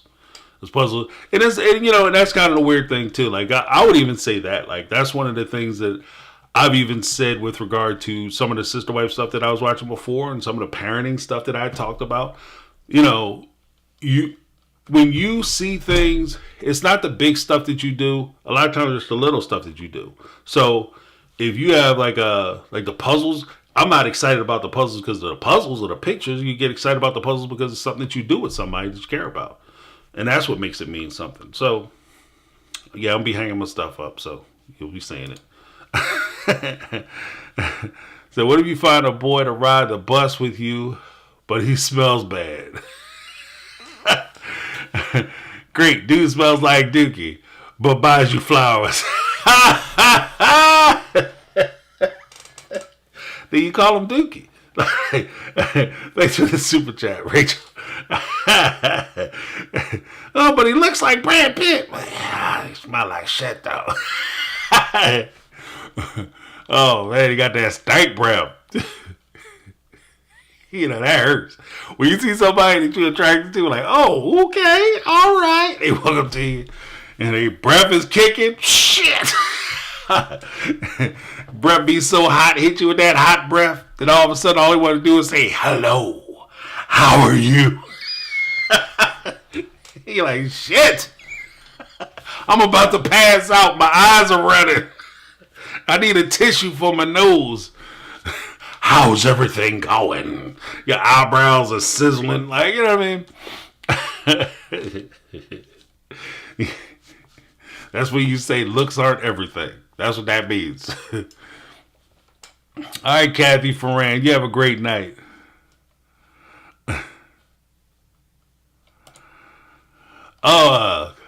Carmen Harper. I watched one episode of Toddlers and Tiaras years ago. I was so grossed out and couldn't take it. Yeah, you know, I never gotten Toddlers and Tiara. I didn't really care for the concept of it. And again, I'm not even making a judgment call on like the folks who do the pageants and stuff, like, because I think the pageants have their place. Like, I think that they can be cool, and I think that it can give girls a lot of encouragement. It can give them confidence and that kind of thing, to be able to get up, play an instrument or show talent, answer questions, present yourself in a way, have people cheer for you while you're on stage. Like, I think that has a place.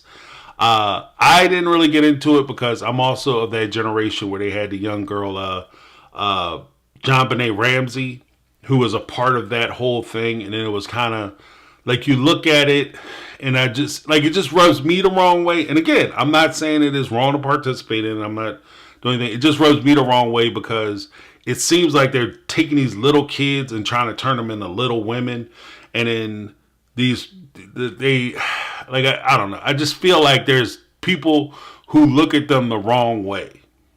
It's like when you have, like, my son, he is a good looking kid. Like, my son was a good looking kid. When he came out, even nerds like, oh, he's amazing.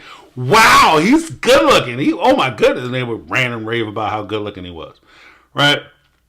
And I don't mind that. Like, I don't mind that. You're kind of proud, my son is good looking. Good looking young man. Just like his daddy. Well, not really. He was better looking than me, but but that's what you want. You want the kids to do better than you. Okay. All right. But it's one thing for somebody to see, like, when he was young, when he was a kid. If somebody saw him and said that he's cute or he's handsome, that's one thing. But if I ever walked in somewhere and somebody was like, oh, he's sexy. Hold up. What are you talking about? He is not sexy. He's cute. He's good looking. He's handsome. He's even charming. My son was very charming and is very charming. But he is not sexy. Not when he was, not when he was a young man. Not when he was a baby.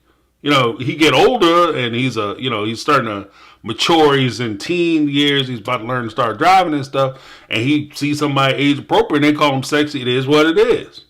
But, when he's like 4, oh, hell no, he ain't sexy. No. And that always connected with me with some of the tiaras and teenies and tiaras and all them, the little kids with the dressed up like little women. Like, oh, she's sexy. No, she's not sexy.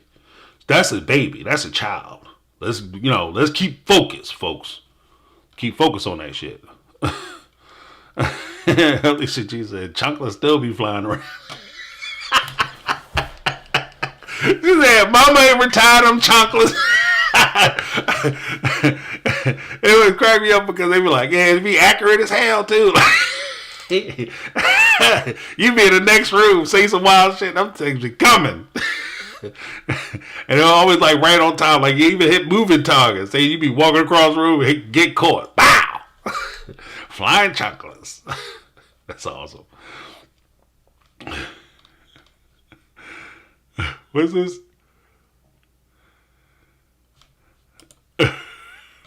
This is, I guess my mom did that too. She would throw it and say, there's more where that comes from. So shape up. Yeah, right?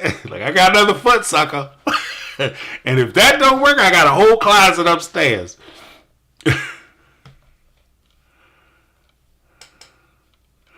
What is this? Exactly why I chose this name. In my family, flying chocolates was more a fun thing we did, not a punishment. Okay. See, that's what I'm talking about. Like, yeah. And that's why it's like that's one of the things I think is cool too, is that like just the exchange of ideas. Like, this is what it's about. Like, you learn different cultures, you learn different folks and how they, because you know my mom didn't throw shoes. She cut her ass though. Don't get it twisted. She wasn't throwing shoes, and she, you know, she wasn't no joke. Karen Michael. So I know you're a puzzling guy. Yeah, I love puzzles. You know what's crazy? Story time. And then I'll get to the super chats. I got you, Susie Q. And Jackie, I got you guys. But here's the thing. Here's a little crazy part about me. Like, I see a puzzle, right? And if I sit down to a puzzle, I am compelled to finish the puzzle. Like, it's insane. Like, like, I don't know. I want to say it bothers me, but it doesn't. You know what I mean? So the way it works out, like, I'll do a puzzle, but the weird thing is, I can do a puzzle and I'm very efficient. You know, self-brag, humble brag. I'm very efficient when it comes to doing the puzzles, but I can only do a puzzle once. Like, once I've done a puzzle, like, I don't feel the same compulsion to want to complete the puzzle again. Like, I sit down, I do it, and I finish it. Like, if you sweep that puzzle onto the floor, like, I went over somebody's house once, and they had, like, a picture. They did, like, a jigsaw picture. They took a picture, and they turned it into a jigsaw puzzle, and they couldn't put it together. And I was just sitting there talking to them one day. They're like, oh, okay, yeah, here's the puzzle. It was out on the desk, and I was sitting there talking to them, and I put it all together without even thinking about it. Right? I just sat there and just put it together and talking like, oh, here you go. Here's a puzzle. And I walked out. And then I think one of their kids came back and knocked it on the floor, messed it up. And I came back over, I think it was like 2-3 weeks later. And I was sitting there on the couch and the puzzle was messed up on the couch. I had no interest in fixing the puzzle again. I had no interest in doing it. Like, if they want me to do it, I could do it. But I just had no, like, I wasn't compelled. Like, I didn't feel like compulsion to do it. Yeah, I like jigsaw puzzles. They're a good time. Susie Q talking about drinking. We should have made a sister-wife drinking game. Take a shot every time Cody said loyalty. People would be going to the emergency room, Susie Q. What are you doing? You put people in the hospital. Healthcare high as hell now. Loyalty. You know, loyalty, it'd be loyalty, accountability. You need to be accountable for the things that you're doing. And culpable. That's another one. And I'd say, and if he didn't use, like, you'd have shot games, and you'd have, like, the beer game. Where if he uses a term or a phrase correctly, then you would have to take a shot. But if he uses it incorrectly, you have to chug a beer. People will be going to the hospital. For sure. He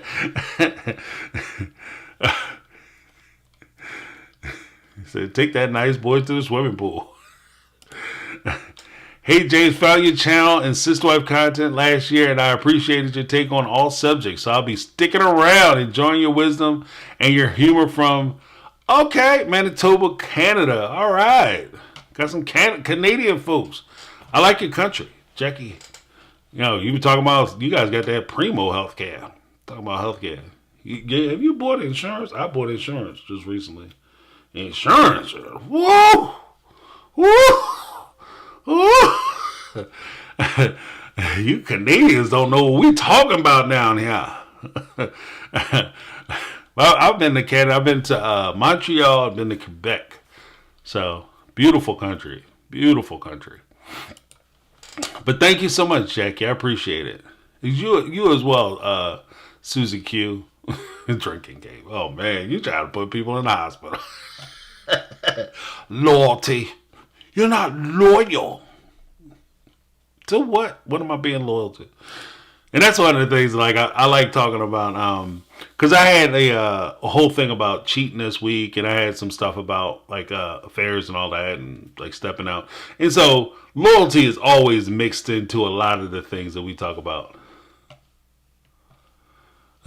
R&R said, hey, late to the game. No, you right on time. Don't get it twisted.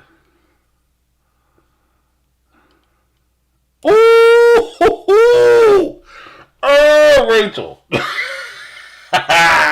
Oh, Rachel. I told you, boy. I guess your time is up. She fresh out of give a damn. She said, it's less about the looks, but the odor and color between the legs.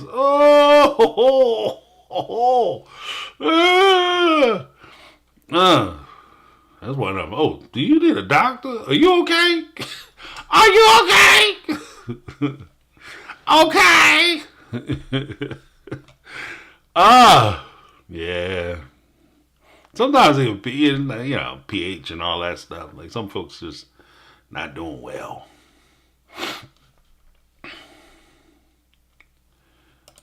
I hope you'll be doing more than seeking sister wives love, but love you, but not that. Yeah, I can dig that.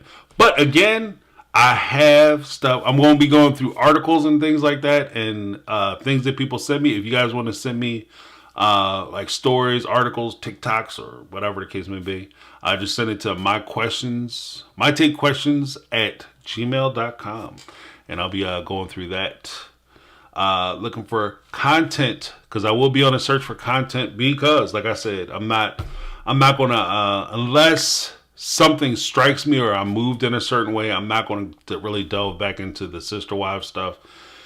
We'll see how the season 19 goes, whether it's material there or things that I want to comment on. It might, because even though they started season 19, there might be things that I just don't feel comfortable talking about or find interest in talking about. Like I'm not going to criticize Christine because she picked blue flowers instead of red flowers for her celebration. You know what I mean? Like if it's something that I think is of substance to talk about, then I'll talk about it. But if not, then I might be putting sister wives to bed. It's going to hurt me. It'll hurt my bottom line. It might hurt my channel in the long run. But I feel like that's the best move moving forward, for at least for me.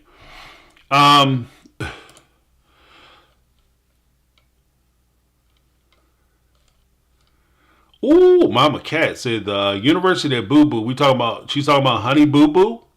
That show where they had was it Sweet Mama June? Is I think the mama. What the University Boo Boo wants to go to is the one I graduated from. Regis is expensive. Yeah. And from what I get from the trailers, it sounded like they blew her money out, which is a shame. And that's one of the things that's one of the challenges that I have with some of the reality shows too, is that a lot of the people who are involved with the reality shows, whether it's the kids in some of the reality shows who are supposed to be about families, or the partners who are foreigners and are not Americans, they don't get paid for their appearances on 90 Day Fiance and shows of the like. So there's always a concern of certain people on the show being taken advantage of or used for the storyline, but not necessarily compensated for what they're doing. So that's also kind of a thing that's kind of bothering me a little bit too. Okay. My son wants to be a little king with a purple tiara just like me. Awesome.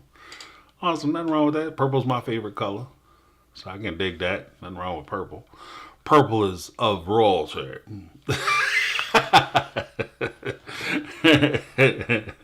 Purple is not Purple is not the only color. It's just the best color. Sorry. Oh, yes. Oh, okay. Yeah. I'm glad you brought that up. I will be talking about Ruby Frank. That is a real horror story. I will be talking about that. My daughter has been trying to push me to talk about that for the longest. She talked to me right before I came on about something that's coming up with that. So I will be making a video about that. Hopefully dropping it this week. Talking about Ruby Frank. No, she's talking about Rose. Yeah, Ruby, Natalie, not Natalia Grace. Who's she talking about? I forget the person she's talking about, but I will be talking about Ruby Frank too. She didn't talk to me about Ruby Frank, but I will be talking about Ruby Frank as well as the young lady who was like, mom had like a twisted form of Munchausen syndrome, and so I'll be talking about that. So yeah, it's a whole bunch of stuff that I plan on talking about that I hope you guys tune in for.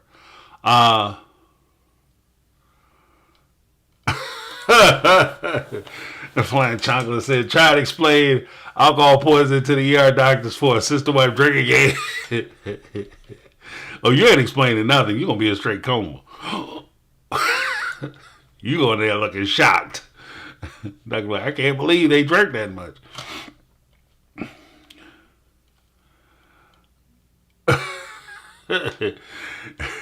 James, you're old enough to remember people who play Hi Bob watching the Bob Newhart show. Not quite that old, but yeah, I'm in that neighborhood though. I'm definitely in that neighborhood. I remember the show. This is kind of what I was envisioning. Hey, yeah, right. It's like that WAP song. Play dead like.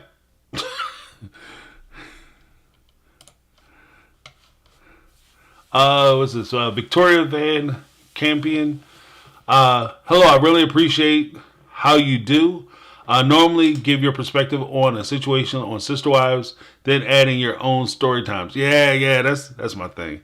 Story time. Gotta put a little personal spin on it, you know. Otherwise it wouldn't be me.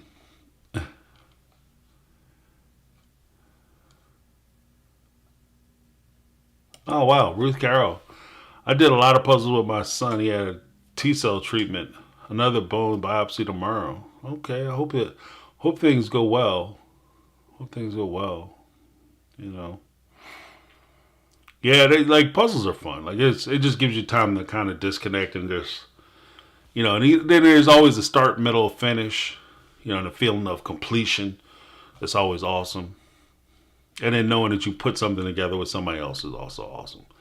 So, and, you know, and it doesn't have to be a puzzle. Spend time with your kids. Find a way, something that they're interested in or you're interested in, or something that you guys can be interested in together. It doesn't have to be sports or puzzles or anything that, you know, music or whatever.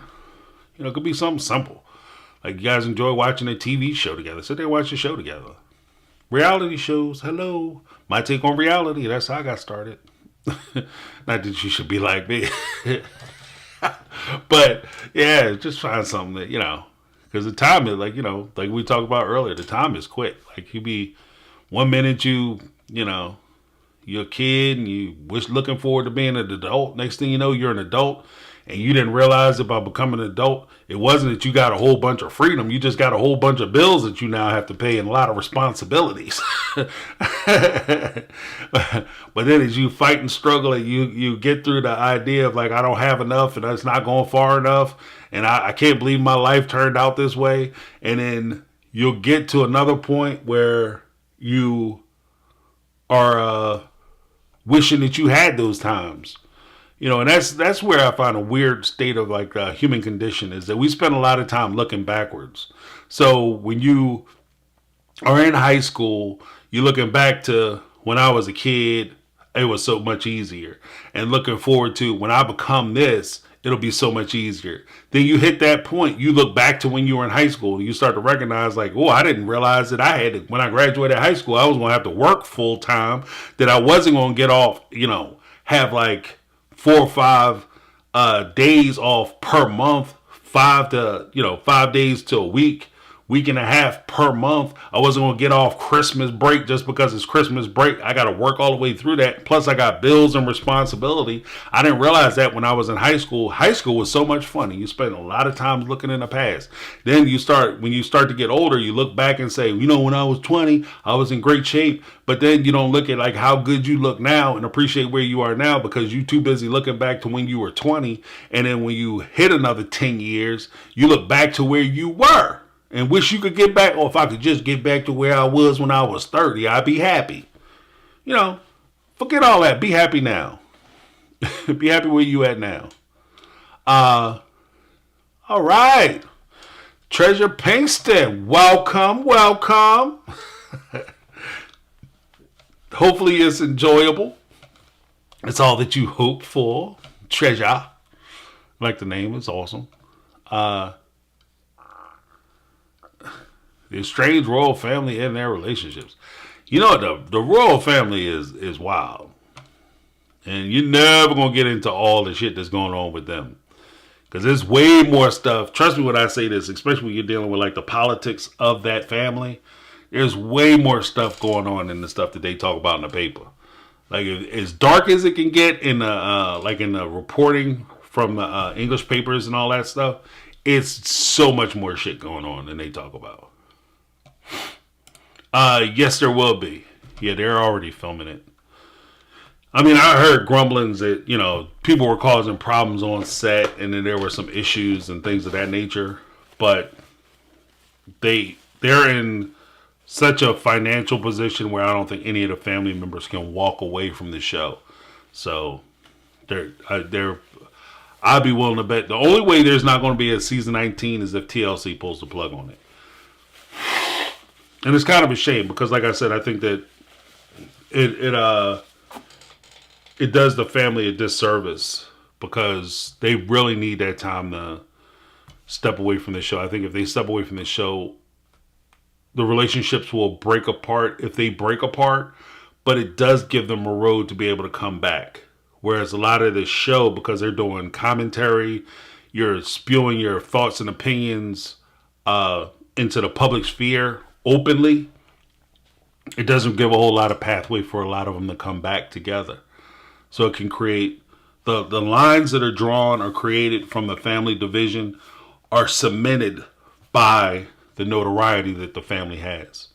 So it's kind of a, you need the show in order for you to maintain your lifestyle, but the show is actually destroying your life. So it's a weird balance.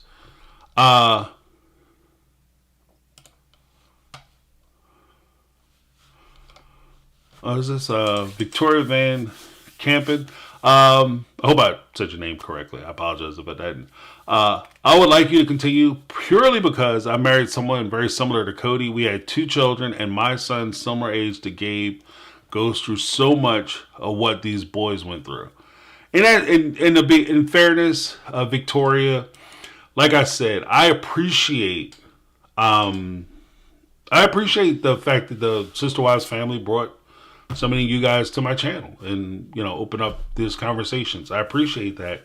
And I appreciate that they may still have a story to tell. But I just want to make sure that moving forward, I'm not just talking about Sister Wives because people are fans of Sister Wives. I want to make sure that the integrity of the channel is still there.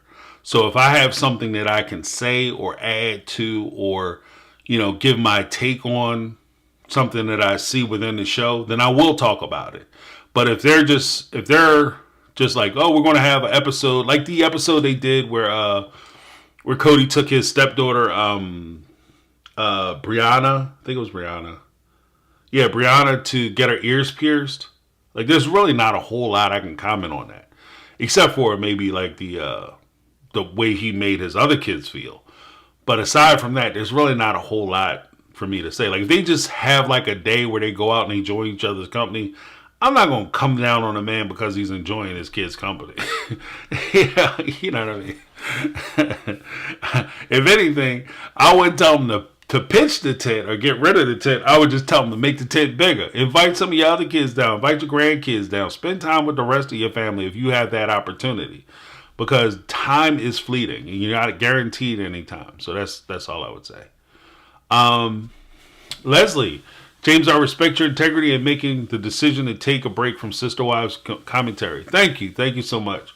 Like I said, the channel's taking a hit, but I got to do what I think is right. And I hope folks aren't insulted by the fact that I'm not delving back in to Sister Wives commentary. I know a lot of folks were looking forward to what I had to say about it. But again, Cody isn't the only parent who is like that. And I think that we can get the same or similar conversations or points made from articles, other reality shows, and other posts and things that we can talk about, which will address same or similar issues that were presented on the Sister Wives show, but we just don't have to necessarily talk about or lambast, more to the point, the Brown family. So I hope that helps. Savannah G in the house. What's up? I haven't been paying close attention to the post, but welcome. I didn't get a chance to say hello to you. Sister Wives got me here, but your personality will make me stay. Been enjoying the new content and agree with no more Sister Wives. Okay, thank you so much. I appreciate it. And it does mean a lot. Like, you guys don't understand. I will keep it all the way live. Oh, I got the wrong moniker up. Oh, this whole time. About to go out, and then I got the wrong Joan up. There it is. See, there it is. It's live. It's not Memorex. But yeah. I appreciate you guys give me the words of encouragement, because, like I said, it can be a little challenging because people have started leaving the channel because I'm not talking about Sister Wives anymore, and I don't get as many views on the stuff that I put out. But I just want to make sure that I'm putting out content that I feel comfortable with. And it's not even so much that I don't feel comfortable talking about Cody. It's just that I want to make sure that when I put out stuff, it's enhancing or adding to the conversation, and not just kind of putting out stuff just to beat them up or call them names or make fun of them. I'm not going to pretend like I did make fun of Cody or Robin, call them Crybarrows and, ramen noodle and all that. I participate in all that. I'm guilty of that. I wear that hat, right? But at the same time, I don't want the content just to be about that. So I always try to add something to it. I always use that as a means and a method to try to get to a bigger point. And if I feel like I can't make that point, because especially with such a heavy topic hanging over that storyline, it's hard to really nail down the points and things that I want to make without acknowledging the loss of an important family member. So, and I also don't want to let that loss overshadow, as tragic as that loss was, I don't want to let that loss overshadow the importance of the children who are still here. Because, although Garrison was I like Garrison a lot. I like his honesty. I like the fact that he was straightforward. I like the fact that he was right there with, you know what I mean? If he saw something he didn't like, he was very courageous in his approach. Even more so than some of the adults who were in the family. Like, Garrison was right there. So I appreciate that and I respect that. But I also respect and liked a lot of the other kids. Madison, for her heart and her compassion. McKelty, for her oddness. Truly, just cute kid watching her grow up. And the stuff that she would say, the shit that come out of her mouth, just kills me all the time. Gabe, for his sensitivity. You can go to Logan, for his responsibility, like being the big brother, consummate big brother. So, and I know I'm forgetting a whole bunch of kids, or I didn't mention a bunch of kids, Aspen and, Peyton and, all the kids. And so I don't want to focus so heavily on one that I'm ignoring the rest of them, because that's part of the problem, in my opinion. That's part of the problem. I don't want to focus on this one and ignore them, but at the same time, I don't want to be a part of the problem that keeps dredging that pain up, and I can't talk about anything else. Or when I go to talk about something else, the pain overshadows the message that I'm trying to put out. So that's part of the reason why I'm making the decision I'm making as far as the direction of the channel. hopefully you guys come and join.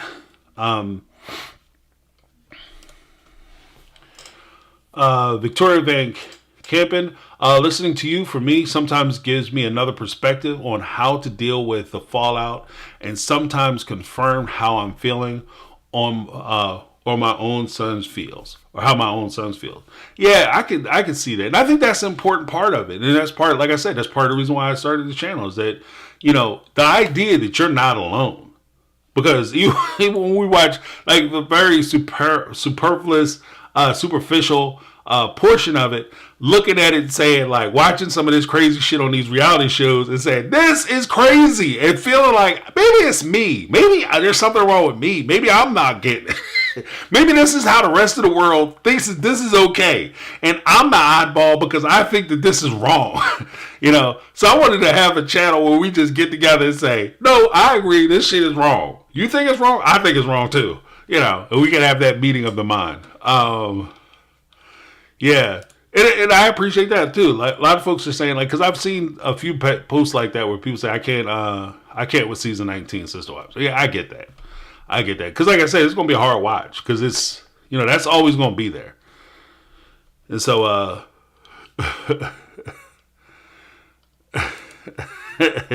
and Rita, James is a royal now. He likes purple. Excuse me, LOL. That's right. Because I'm a royal.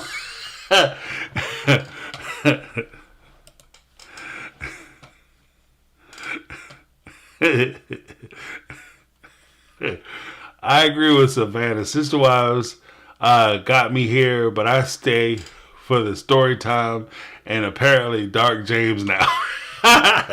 You got it, Flying Chocolate. You know what it is. Like, uh-oh. Too much information. I thought he was a nice guy. I was so wrong. I try. It was like so much being a nice guy. Just try to be truthful. Try to be who you are. Just be yourself. Justine.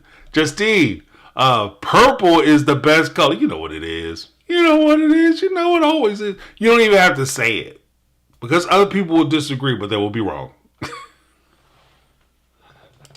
Mama Cat. Drink every time he says culpable. Yeah, like I said, if you do that, one, make sure you at your house.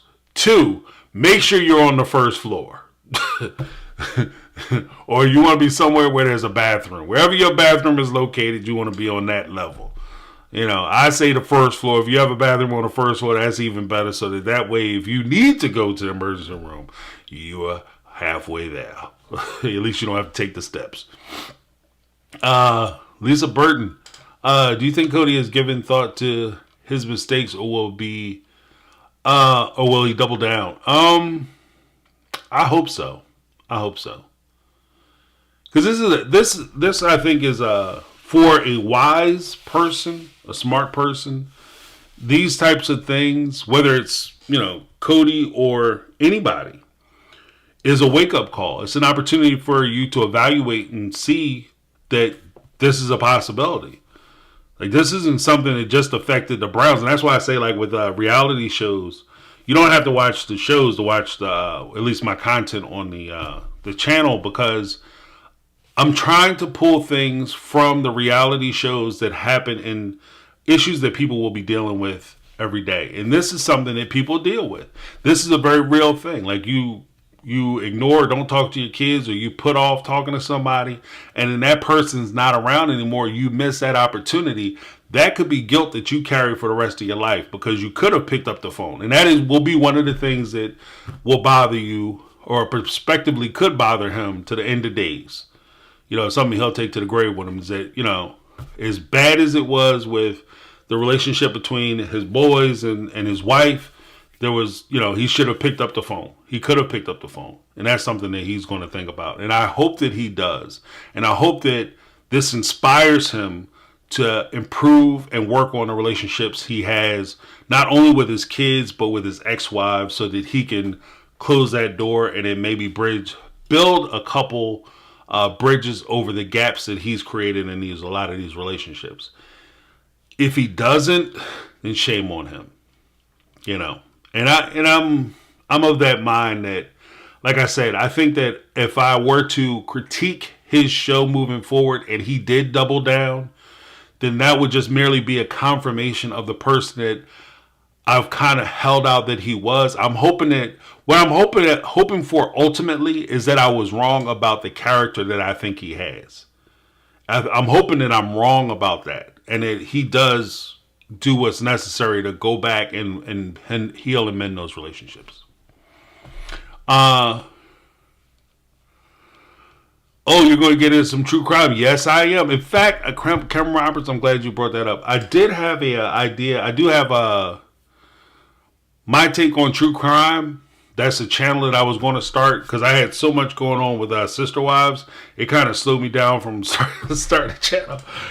Clearly, that's not the problem anymore. So I'll probably be, I might divert a lot of the true crime stuff to that channel. And when I start that channel, I will let you guys know. I will post it on the Facebook group. We have the Facebook group here. And I will also put it on the socials. And I'll talk about it probably on the videos. So I might do like duplicate videos where I have like, say if I do the Frank case, Ruby Frank, I'll do it on My Take on Reality as well as my Take on True Crime. So that way I'll have some cross. You can see it and I'll put the channel in the descriptor. So you'll be able to get caught up. Gypsy Rose, that's the one. Thank you so much.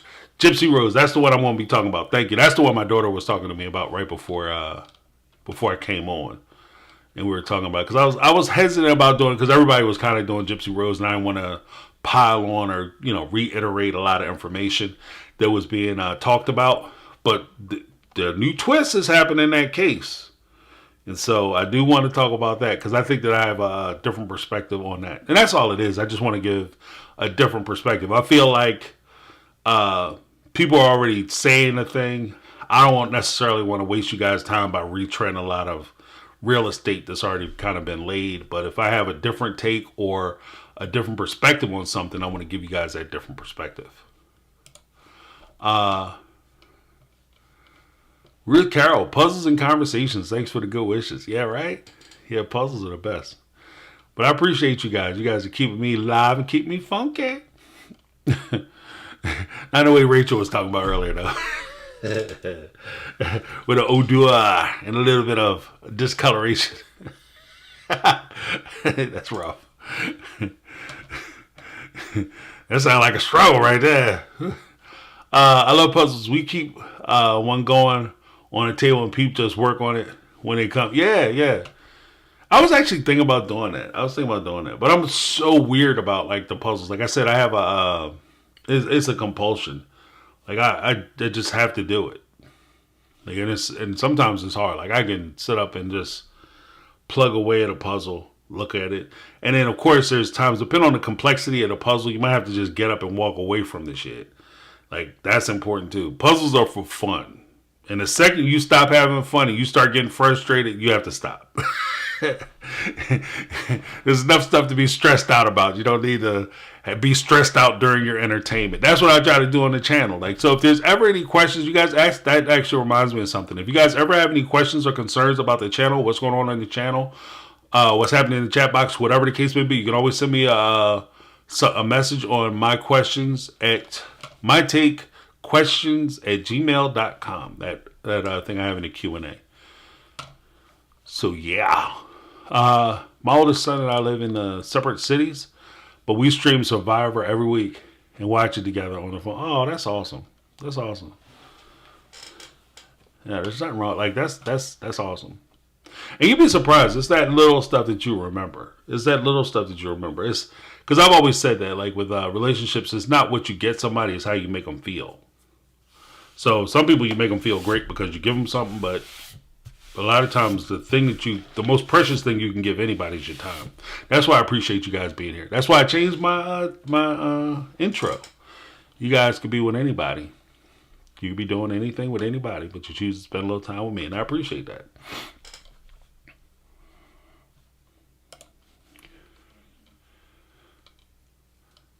Oh wow, okay.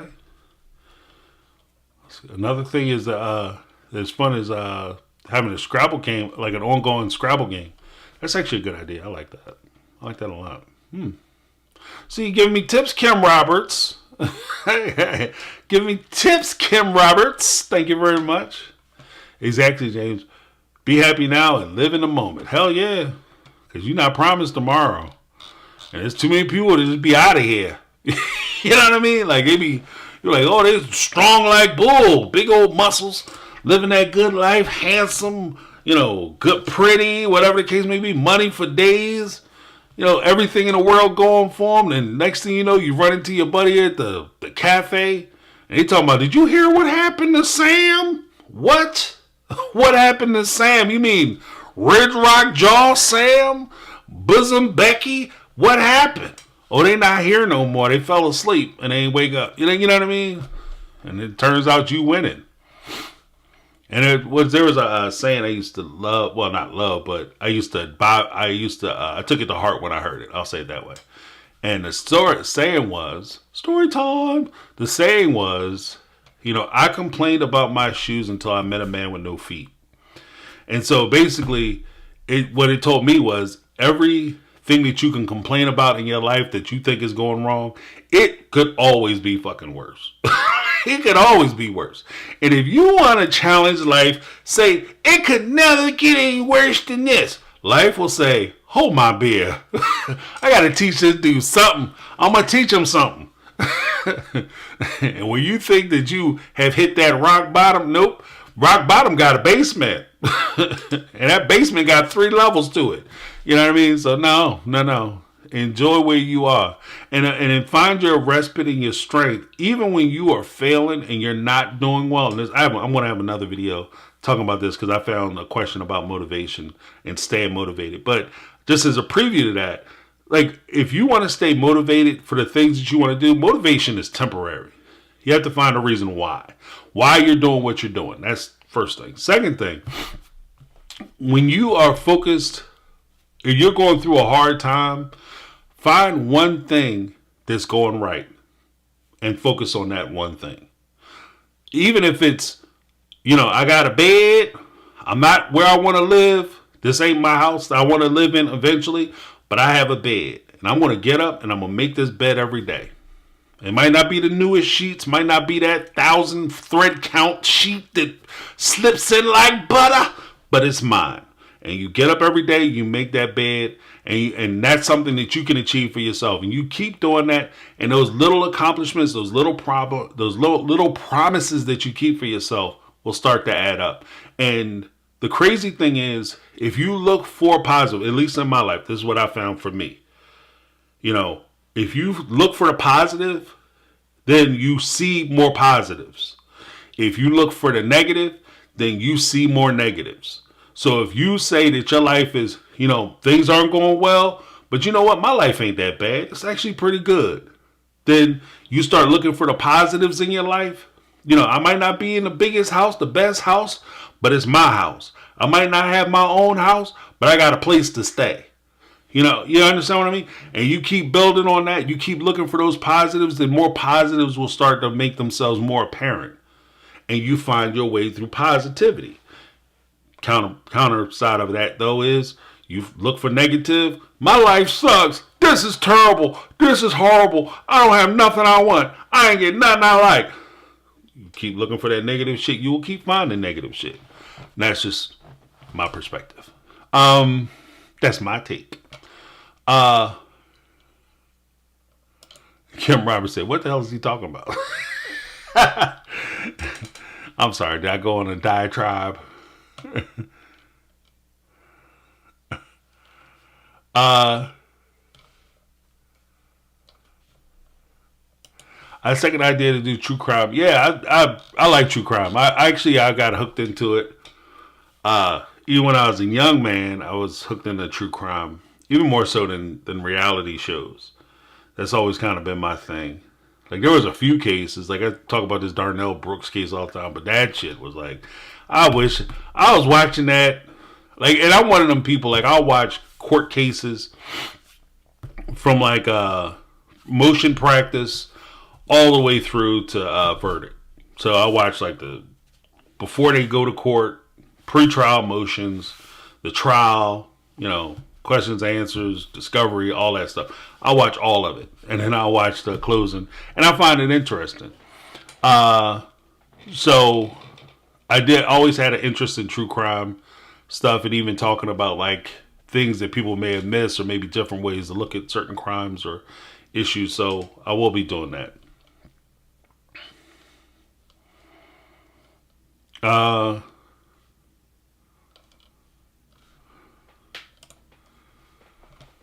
M Lamb. Uh-oh.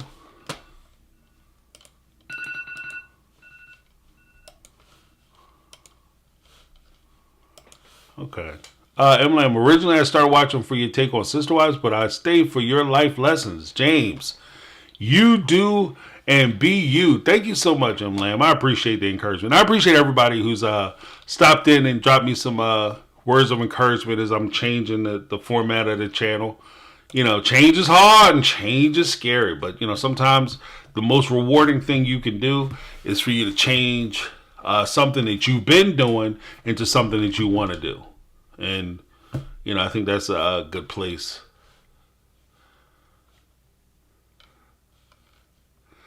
I think that's a good place to drop it off. I appreciate everybody. Y'all will be doing True Crimes Island Girl. Island Girl.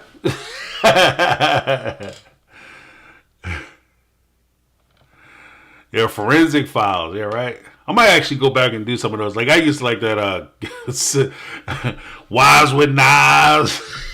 You know what I mean? I love that shit. Well, I didn't love it, but I was just like, what the shit?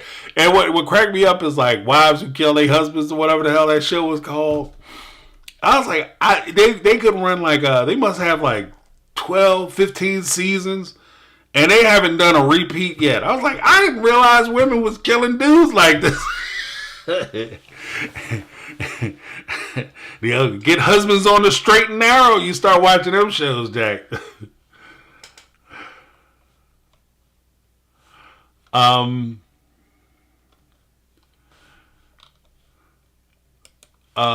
With her Discord, I'm not sure what you mean, Rachel. I might still do some.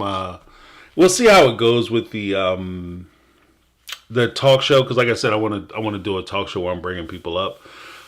But we'll see how it goes, and I very well may have to switch that over to Discord, depending on how it goes, and depending on what topics. Yeah, I think that'll make a difference too. Like what topics we'll be talking about, because some topics they won't let us talk about on YouTube.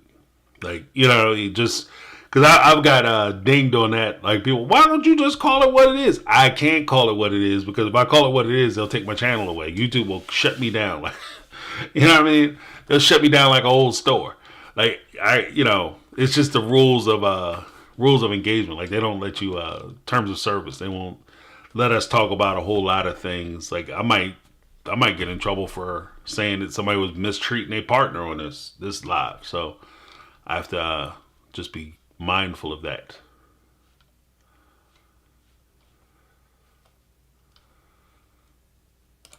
Oh, Kim Roberts. Absolutely the same with me. I started watching because of your take on reality with Sister Wives, but I love your take on reality with everything. Oh, thank you so much. I appreciate that. And like I said, it's that means a lot, because like I said, I get it. A lot of folks were tuning in for the Sister Wives stuff, and I'm not mad at anybody if you don't want to watch my ramblings on relationships and stuff. But I am gonna move forward with a lot of that. Oh, must be Snap. Yeah, Snap was one of them, Demi. Snap was one of them. But I will be moving forward with different content. Hopefully, you guys will enjoy it. Again, you don't have to watch the reality shows. You don't have to necessarily. The articles I'll be going over, so you don't have to watch the reality shows at all. I'll be reacting to the articles that are being sent to me, or letters that are being sent to me. So keep an eye out for that.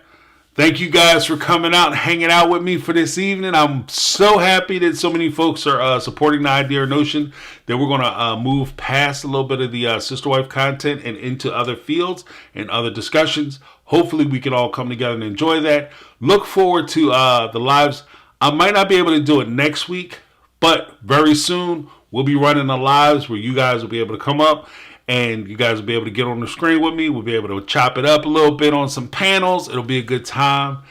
Thank you guys so much for spending this time with me. I appreciate you all. You guys make sure you take care of yourself. Happy birthday to Lauren on your way out. Or Rachel. I'm sorry, Lauren. I got so excited, Rachel. I apologize. Rachel, happy birthday to you. You make sure you have a fantastic birthday. You know, rock out what you got, all that good stuff. Have a awesome birthday. You know, live the life of a superstar, because you are.